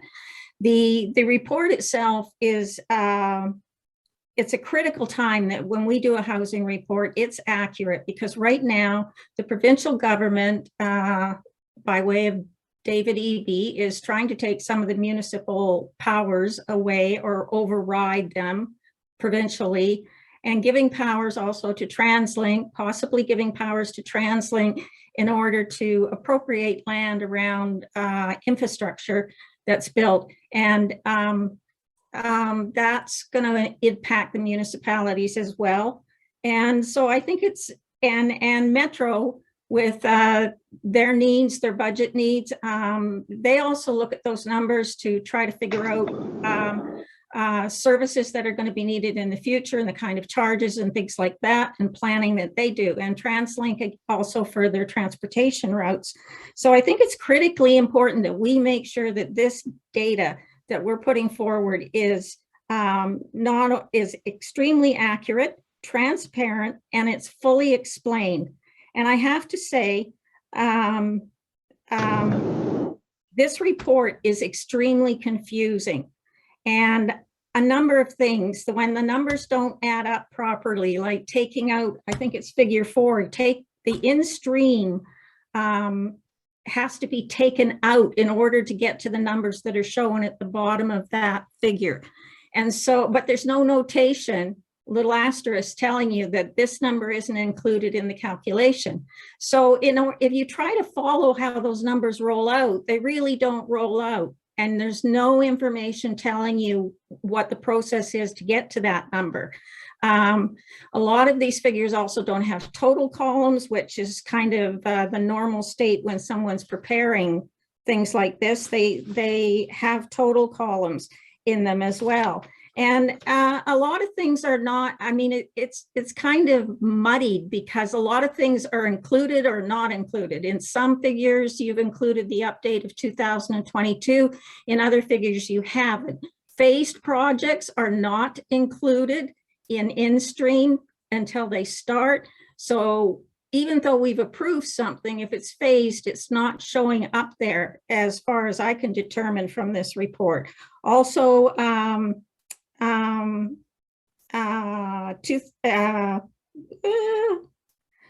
I did the calculations, we come out just fine. And actually we overproduce housing for what we had projected we needed in 2030. So we're not falling behind. And as far as single family homes that always get brought up quite a bit, single family homes, actually new ones went down 18% over that time, this time period, and the rentals went up 4% for a net loss of single family homes of 14%, net loss of starts of 14%. When you look at that graph with all those dots spread all over the place, it doesn't, it's very deceptive, and you have to actually start working with the numbers in order to understand it. So two other things here, I guess, is diversity. Page 142, where it shows net new units rezoned estimated in demand centers. If you look at Lynn Valley Town Center, there's practically no diversity. It was all market. And that's what the people in Lynn Valley are upset about. We didn't get any kind of diverse incomes, diverse housing, anything like that. But if you look at the most diverse in that graph, it's outside of the key centers, which is the opposite of the OCP guidance. And also, we're over your time. If you could draw to a close, that would be appreciated. Is that all of my time? We're over 6 minutes, so if you could draw to a close, that'd be appreciated. Okay, I would just still like to say that this report is, the numbers don't add up, the figures don't add up, the graphs are misleading, and there's a lot of statements that are made in this report that are such as what the referendum question was. That's misstated in this report. So there's a lot of things that need correcting or further looking at, and I would like to have this go back to a workshop for a full discussion now that we've got this update. If we're going to keep this update, then I would like it to go back to for a full discussion. Councillor, we're way over 6 minutes, and I'm getting nervous that we're not going to be able to deal with all of these items. I'll hold the rest for the workshop. Councillor Bond, your comment? Thank you, Mayor Little. I'll make a few comments directly on the report. One thing I think, and I'll put myself in this category, is it's very challenging for lay people that are not data scientists to deal with data around such a complex issue such as housing, and the relationship between housing and demographics and the price of housing or the cost of rent are all very complicated things. And there's been talk about some of the stuff that's been in the media about the number of homes, the supply of new homes exceeding population growth. And there's actually some really good critiques of that that are out there as well, because if you just do a simple look at how the census changed how they were counting dwelling units over the period of time that some of these reports have been produced, in some years, the census used to count a secondary suite as a single family home. It was one home. And then at one point in time, it changed to duplex, automatically creating a new home out of nowhere. And if the census enumerator went to that home that is now a duplex and counted a household in the basement, automatically created a new household. And so unless you're really familiar with the data techniques and the history with how this data is being produced, it's very challenging to produce an accurate statement about what is changing. And furthermore, very difficult to reach some type of conclusion supporting a direction unless you're dealing with the people that are the experts in this data. So the one recommendation I would have going forward is that in these reports, if staff can publish the raw data and track between pace of development reports, so 2020, 2021, 2022, what assumptions have been made on each point of data, and what changes have been made to the counting and collecting data methodology, because it's impossible to look over a 10-year period and make a factual conclusion based on data if every year what's being counted changes and you don't know what's changed, or how things have been counted have changed, or the assumptions around some of the numbers change. So I think if we're looking for accurate factual data on development, on pace of development, that's really important. The second thing I would like to, actually, how much time do I have left? 1 minute? I'm going to take another minute and I'll collect my thoughts and come back a second time if I want. Okay. Thank you. I see no other speakers on the matter at this time. So no pressure, Councillor Bond. Well, that is not very long to collect my thoughts, so I'll take the rest of my time.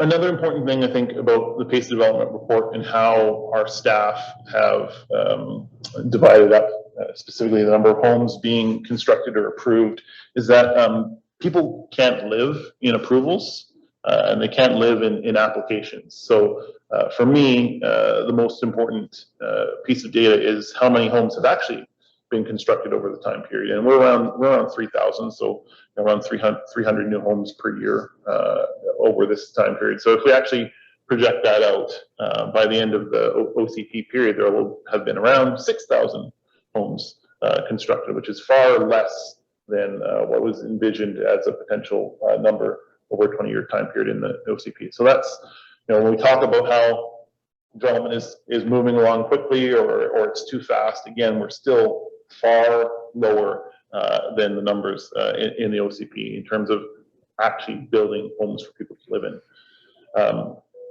Next 2 minutes? Okay.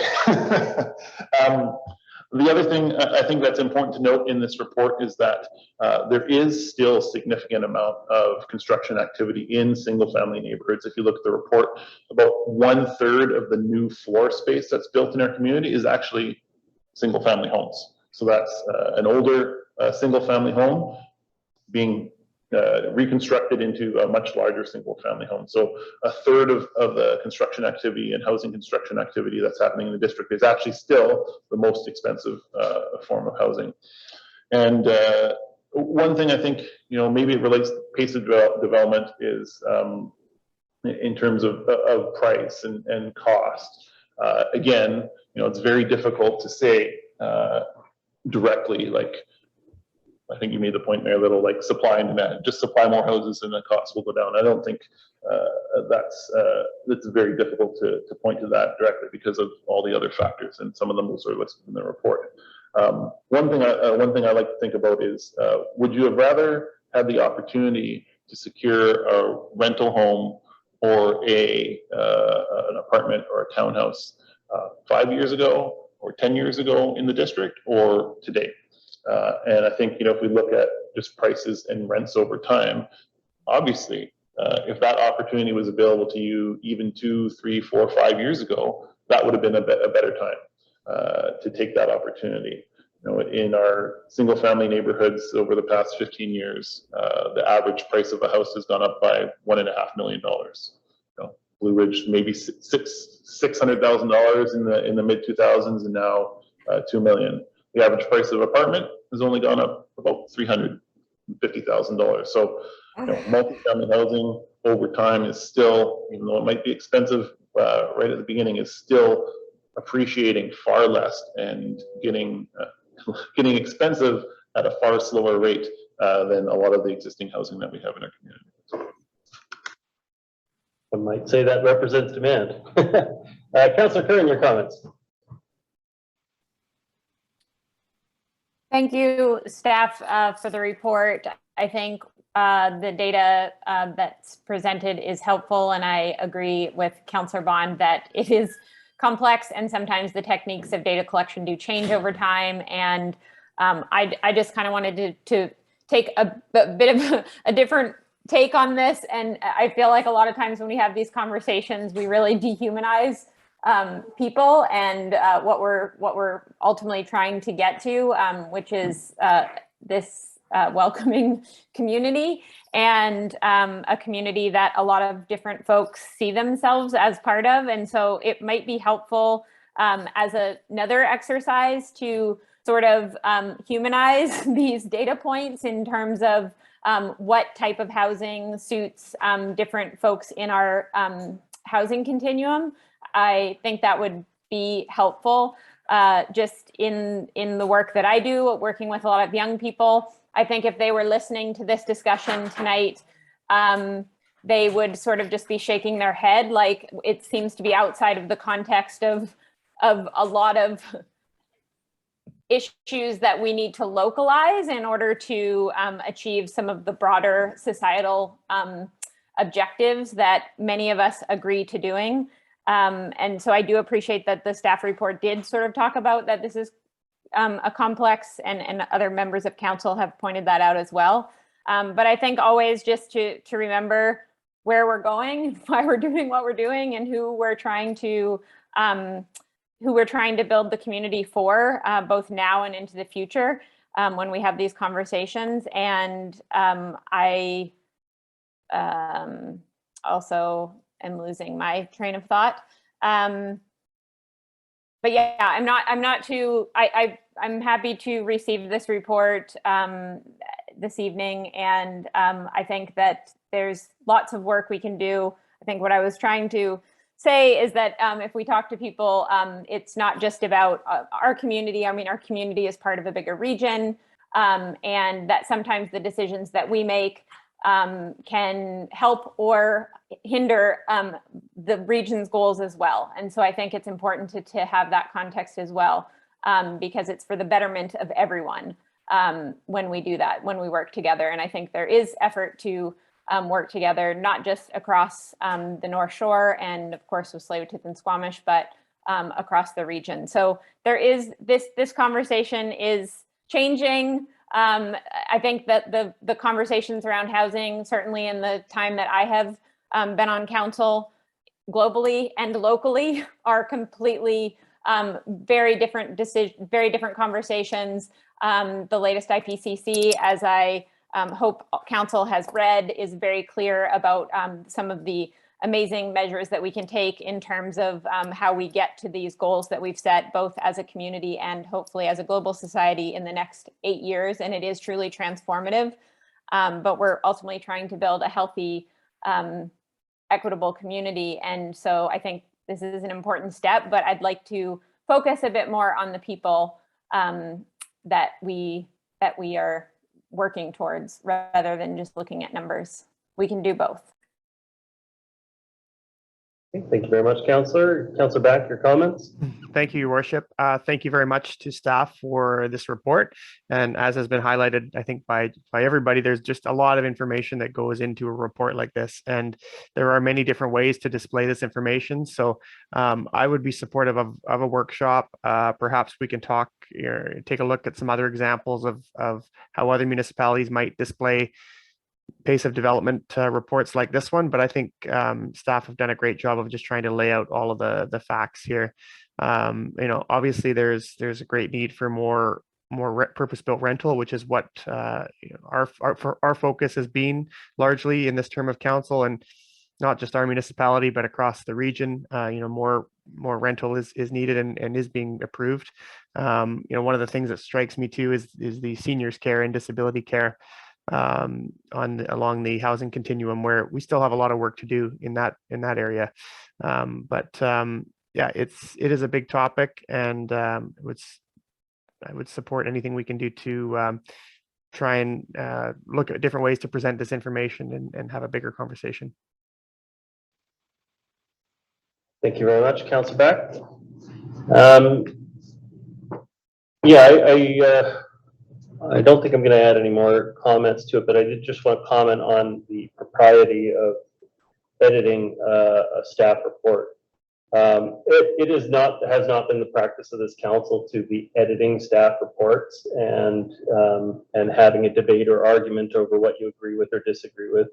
As Mr. Milburn said, this is their report. It is presented in a way that is defensible from their perspective. It doesn't mean that it is universally accessible or universally agreed to.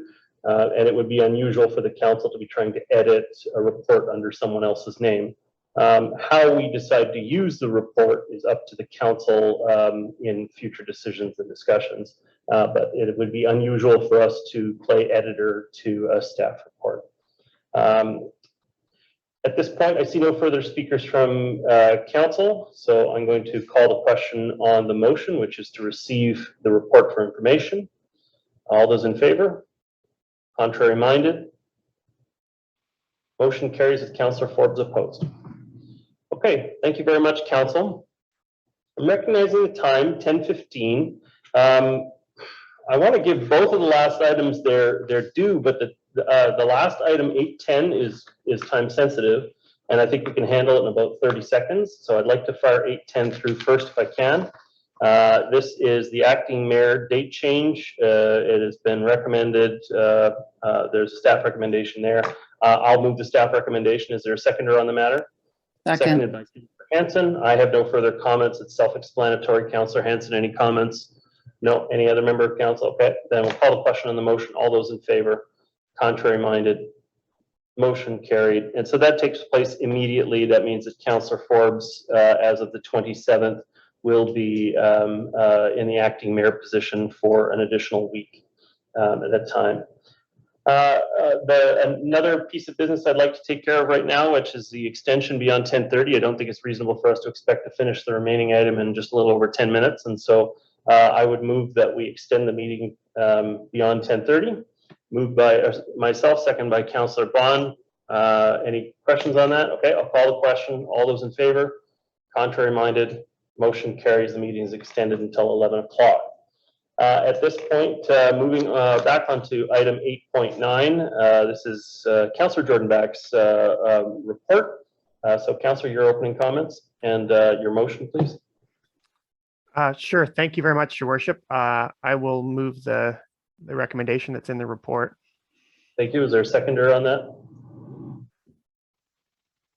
Seconded by Councillor Kern. Councillor Back, your comments. Thank you very much, Your Worship. So we're talking about food trucks. Food trucks have a lot of benefits. They're in some communities, some cities, they're known for their food truck scene.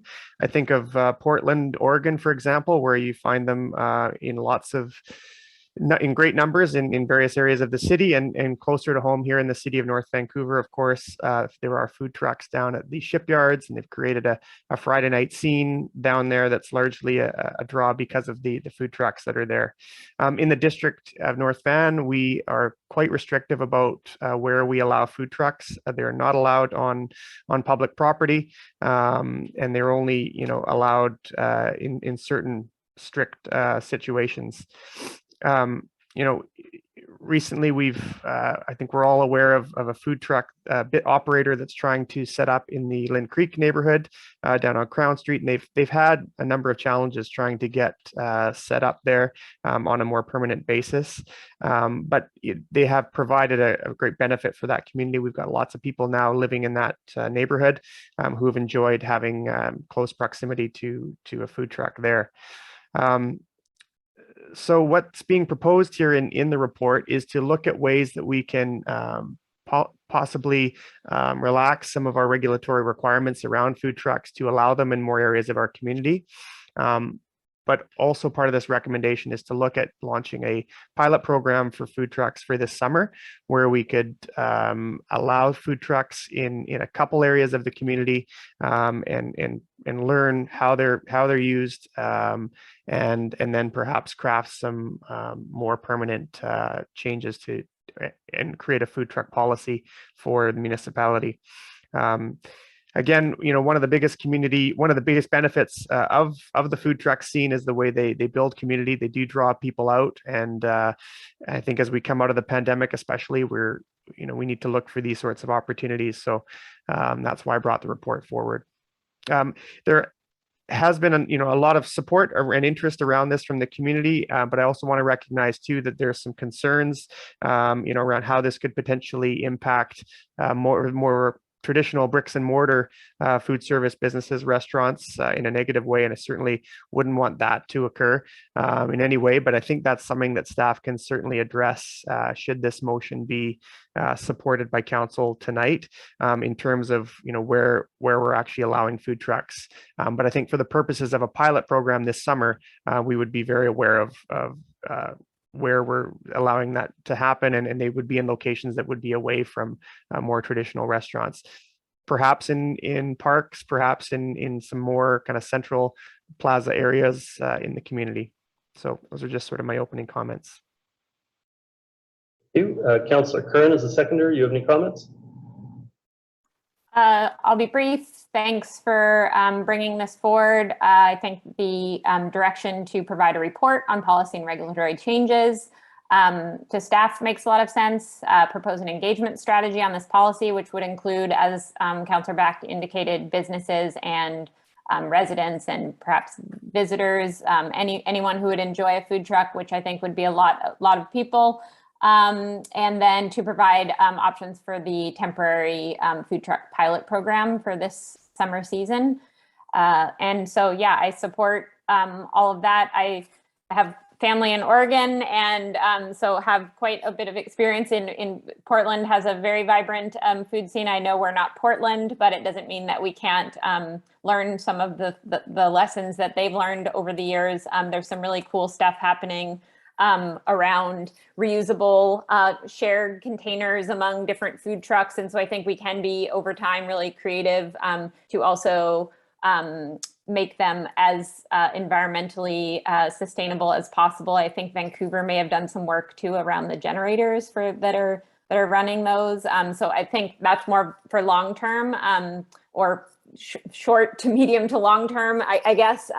But there's some interesting evolution in the trucks, which were traditionally run off propane and all sorts of things. So I was pretty excited to see some of the innovations that are happening in that regard to keep the air clean and all of that. But I think that they are part of an important building a culture and a community. And I think that there are locations that are not, that don't have anything like that. When I was visiting our the new Lionsgate Town Center, I was wishing that there was a coffee truck outside. I know that the vision at one point was that there would be a coffee shop there, but I thought, well, this is a great location, so I'm putting in a pitch for. But there are places that are doing coffee things and other really interesting things, and it gives the community an opportunity to try new foods. And I think it's an exciting, fun thing, and I think we should do it. Okay, thank you very much. Yeah, my own view on this, I'm probably supportive of 1 and 2. Number 3, I'm not so supportive of rushing in on this because I'm unclear about what this is intended to do. And so I'll take, from the summary, there's a statement. I think it's a great report. I don't want to be, fussing over minor points, but I think this one is important. It says, food trucks are not currently permitted on public land in the district unless the operator receives a park use permit, special event permit, license to occupy or highway use permit. A more positive way to say that would be food trucks are currently permitted on public land in the district with a park use permit, special event permit, license to occupy or highway use permit. And the reason why I think that's material, I'm really not trying to be really nitpicky about it, is because the third option, provide options for a temporary food truck pilot project. A temporary pilot project suggests that it's something that's not allowed now, and we're going to make it allowed to study it in order to be able to potentially implement it as a permanent policy going forward. And the reality is, it is already allowed. Any food truck can apply for both public space or private space.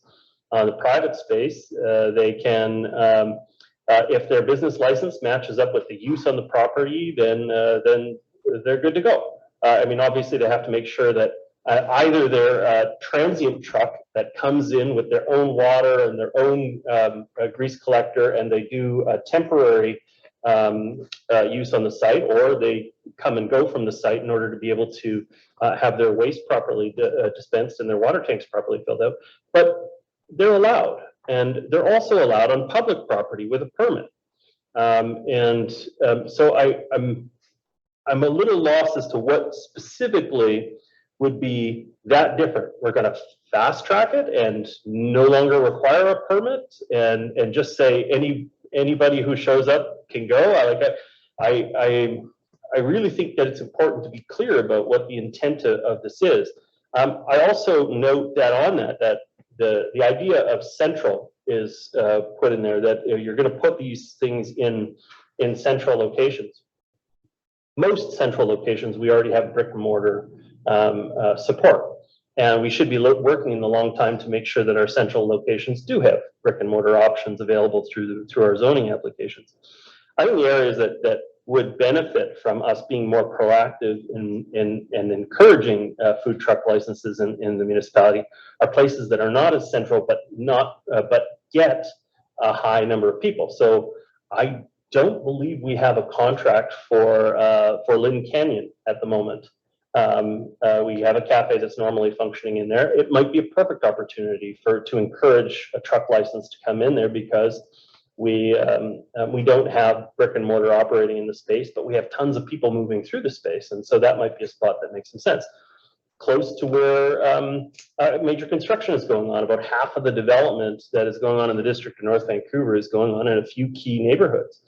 And I remember working in a rather industrial area, and every lunchtime the catering truck would roll in, honk, honk, honk, and everybody would come out, get their sandwiches or whatever, and then the truck would move on to another site within about 10 or 15 minutes.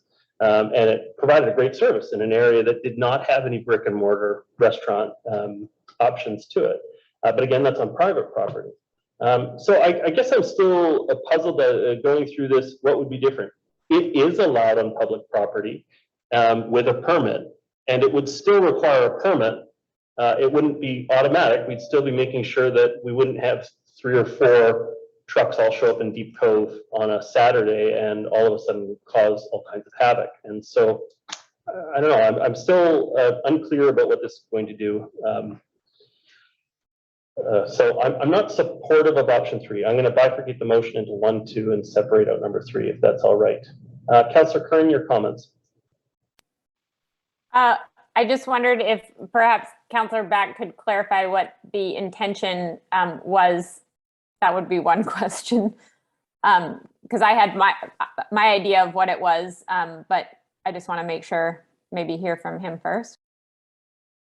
Sure. So if I could, thank you, Your Worship. Yeah, I certainly hear the points that you're making in terms of where these food trucks would be located. While they may be permitted in the district right now with special event permits, it is not an easy process. I've talked to a few different food truck operators who have contacted me, who initially did want to set up in the district, and they were not able to do so, and they've gone to other municipalities. In fact, 2 of the 3 that contacted me are in the city. So while they may be permitted, it's certainly not a process that any of the people that I've talked to who own these types of businesses have been able to navigate. So I think there's clearly some work that we could be doing there. In terms of where these would be located, I think, yes, food trucks tend to go where the people are, and I don't think they should be in areas that are, located next to other restaurants. You use Lynn Canyon as the example. I think that could be potentially one area that might make a lot of sense.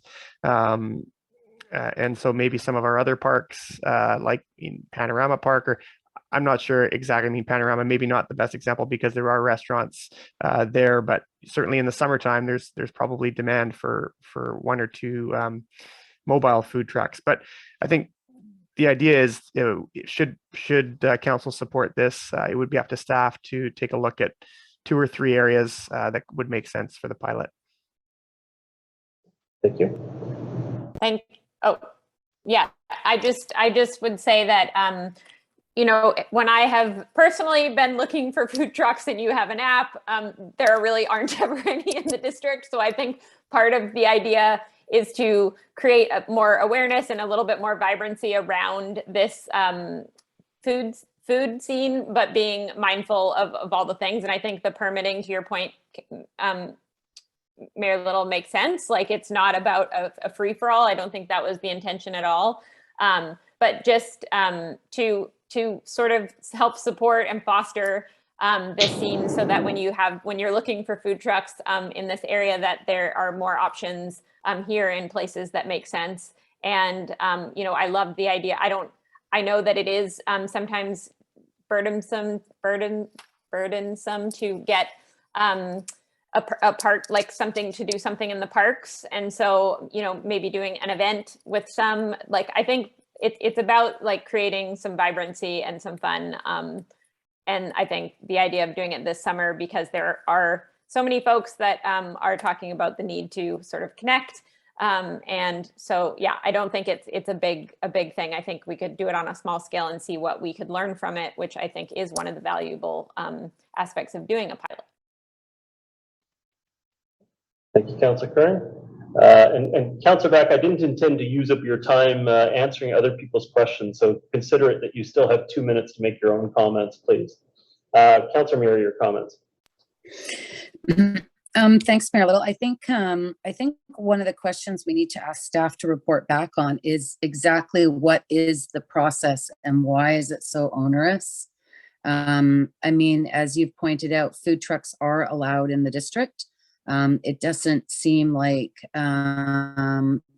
that's the problem. The problem seems to be this very lengthy and onerous process to approve a food truck. And it doesn't surprise me. It's hard to do things in the district. We're very prescriptive, and I think we really need to take a look at that.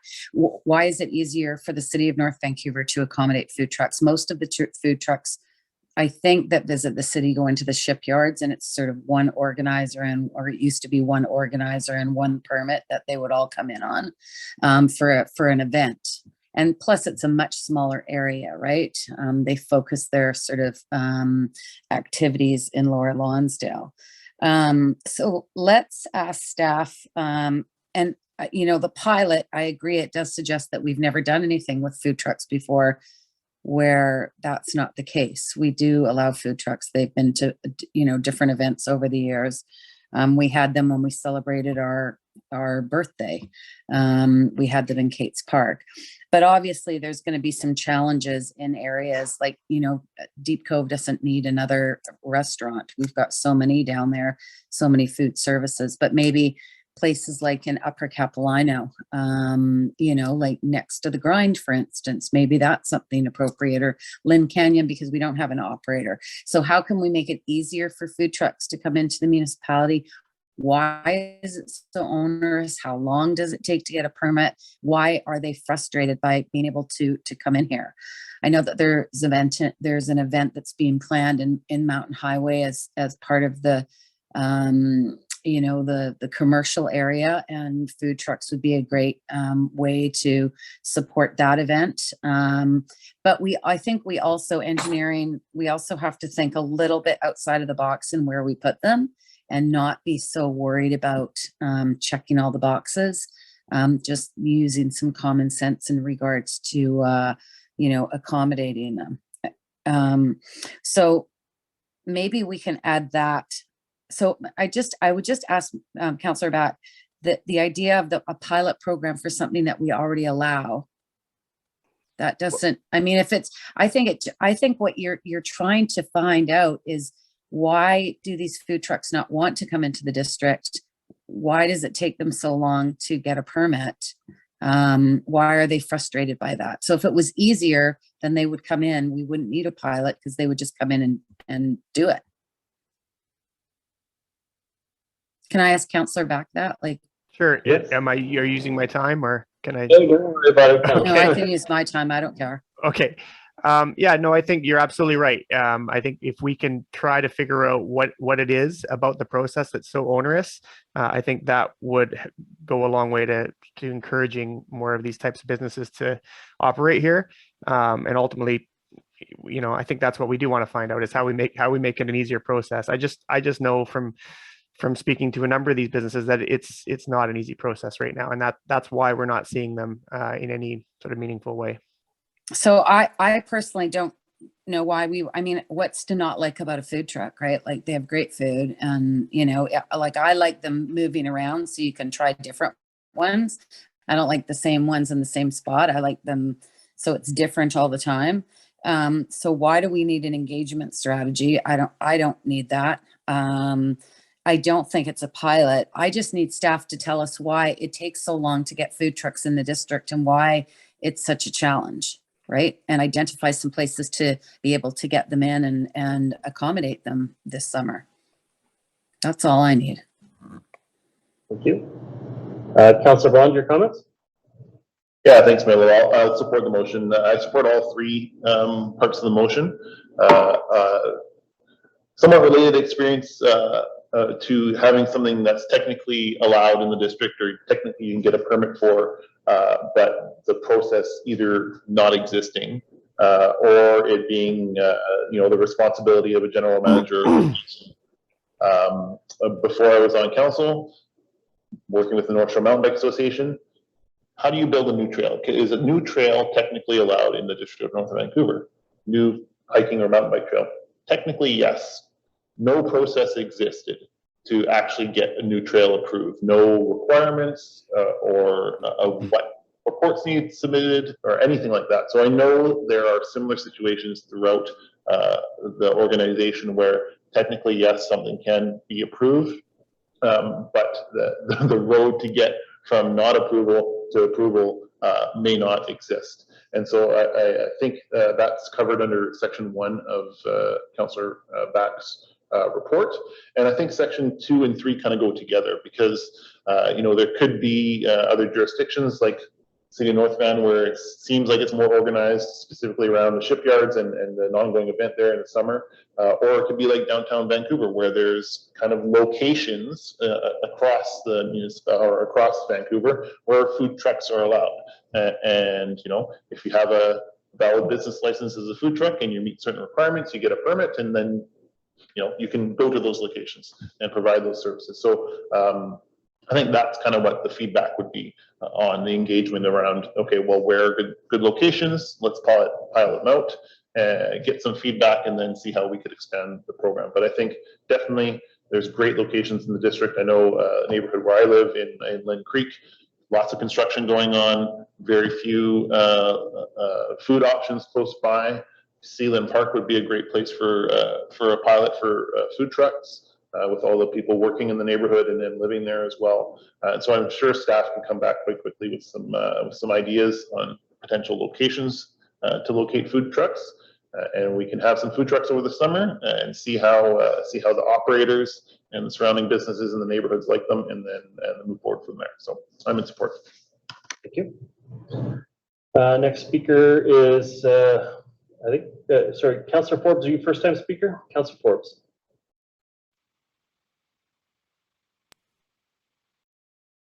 Yeah, I would just like to say that I agree with what Councillor Murray said. If we already allow these, but it's difficult to get it processed, if that's the case, then we need to look at the process, because no matter what happens, if we did 1, 2, and 3, if the process hasn't been analyzed to figure out why it's bad, then we're going to run into the same problem again.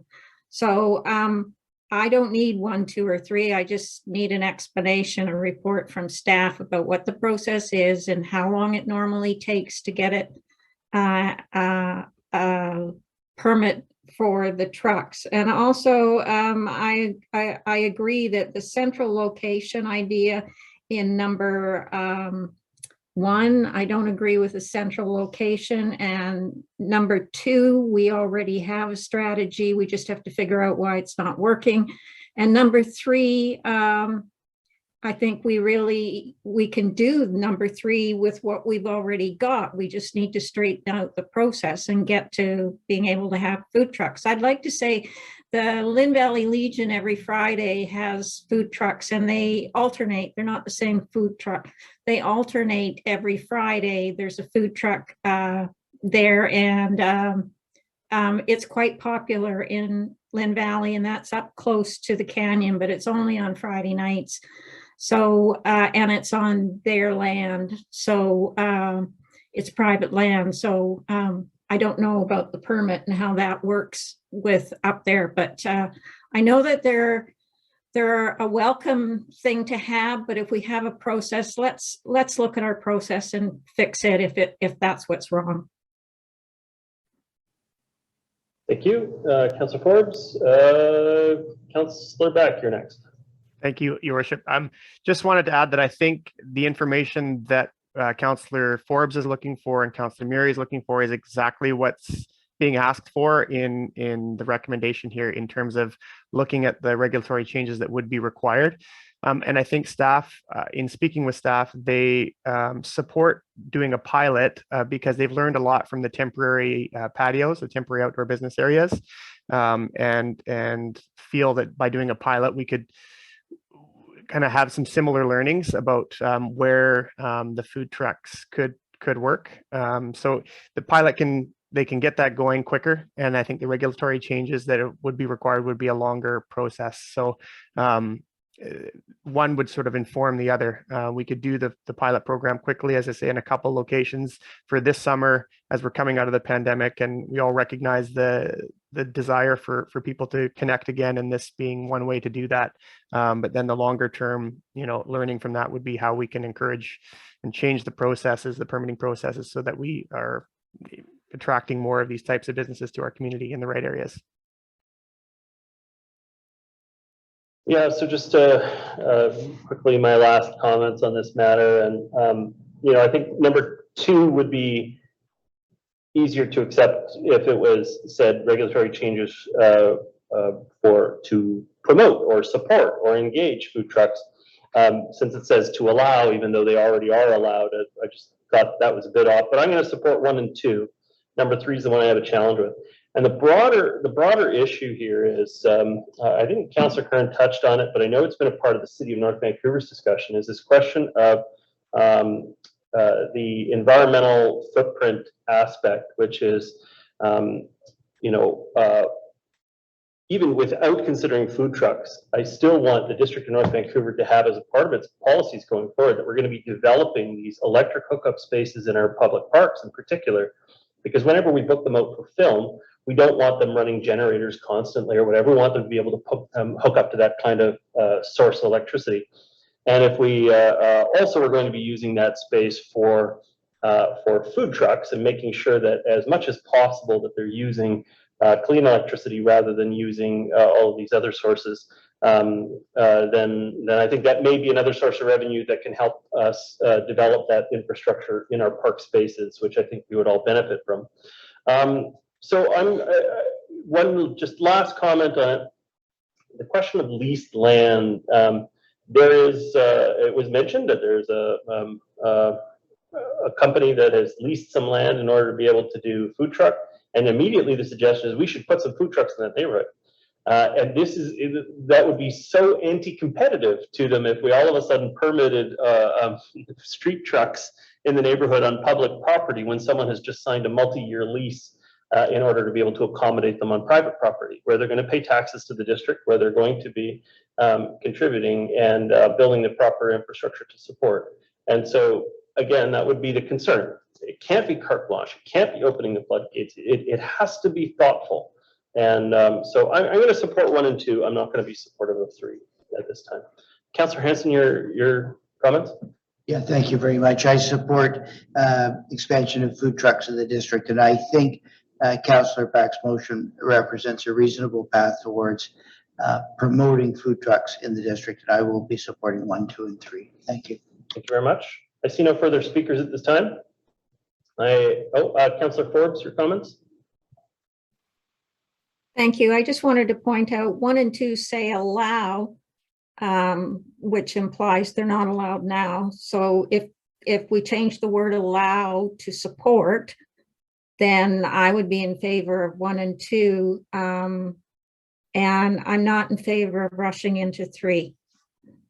So if we could change the word allow to support, just so it doesn't make it sound like it's something new. I mean, it's not a pilot program. That's my comment. Looking to Councillor Back, you okay with that minor change? Mr. Stewart, response? Yeah. Mr. Stewart? Your worship, perhaps enable is a better word. Enable, sure. Yeah. Support, whatever. Yeah, I'm fine with that amendment. Okay. Seconder, do you have your consent to have it as enable? Yeah. Okay. All right. I'm going to call the question on the motion. I'm going to do it in 3 parts. So on actually, it doesn't sound like there's any. Well, okay. I'll do it in 3 parts. So call the question on paragraph number 1. All those in favor? Contrary minded? Motion carries.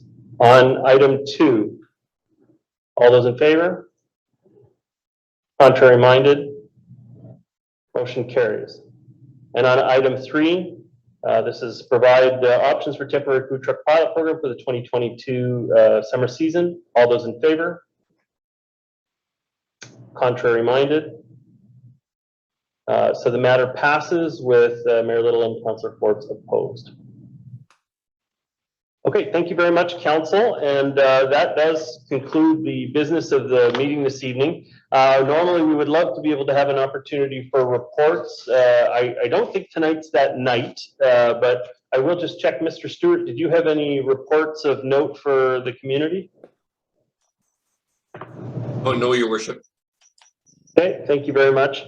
And again, I'll take advantage of reporting at the next public meeting that we have at this point. So with that, we've completed the business of the meeting. If somebody will please move adjournment, I'd be happy to accept. I see Councillor Hanson has moved it. I accept. Thank you very much to the members of the public, members of council, and staff who prepared the meeting tonight. We do appreciate your assistance.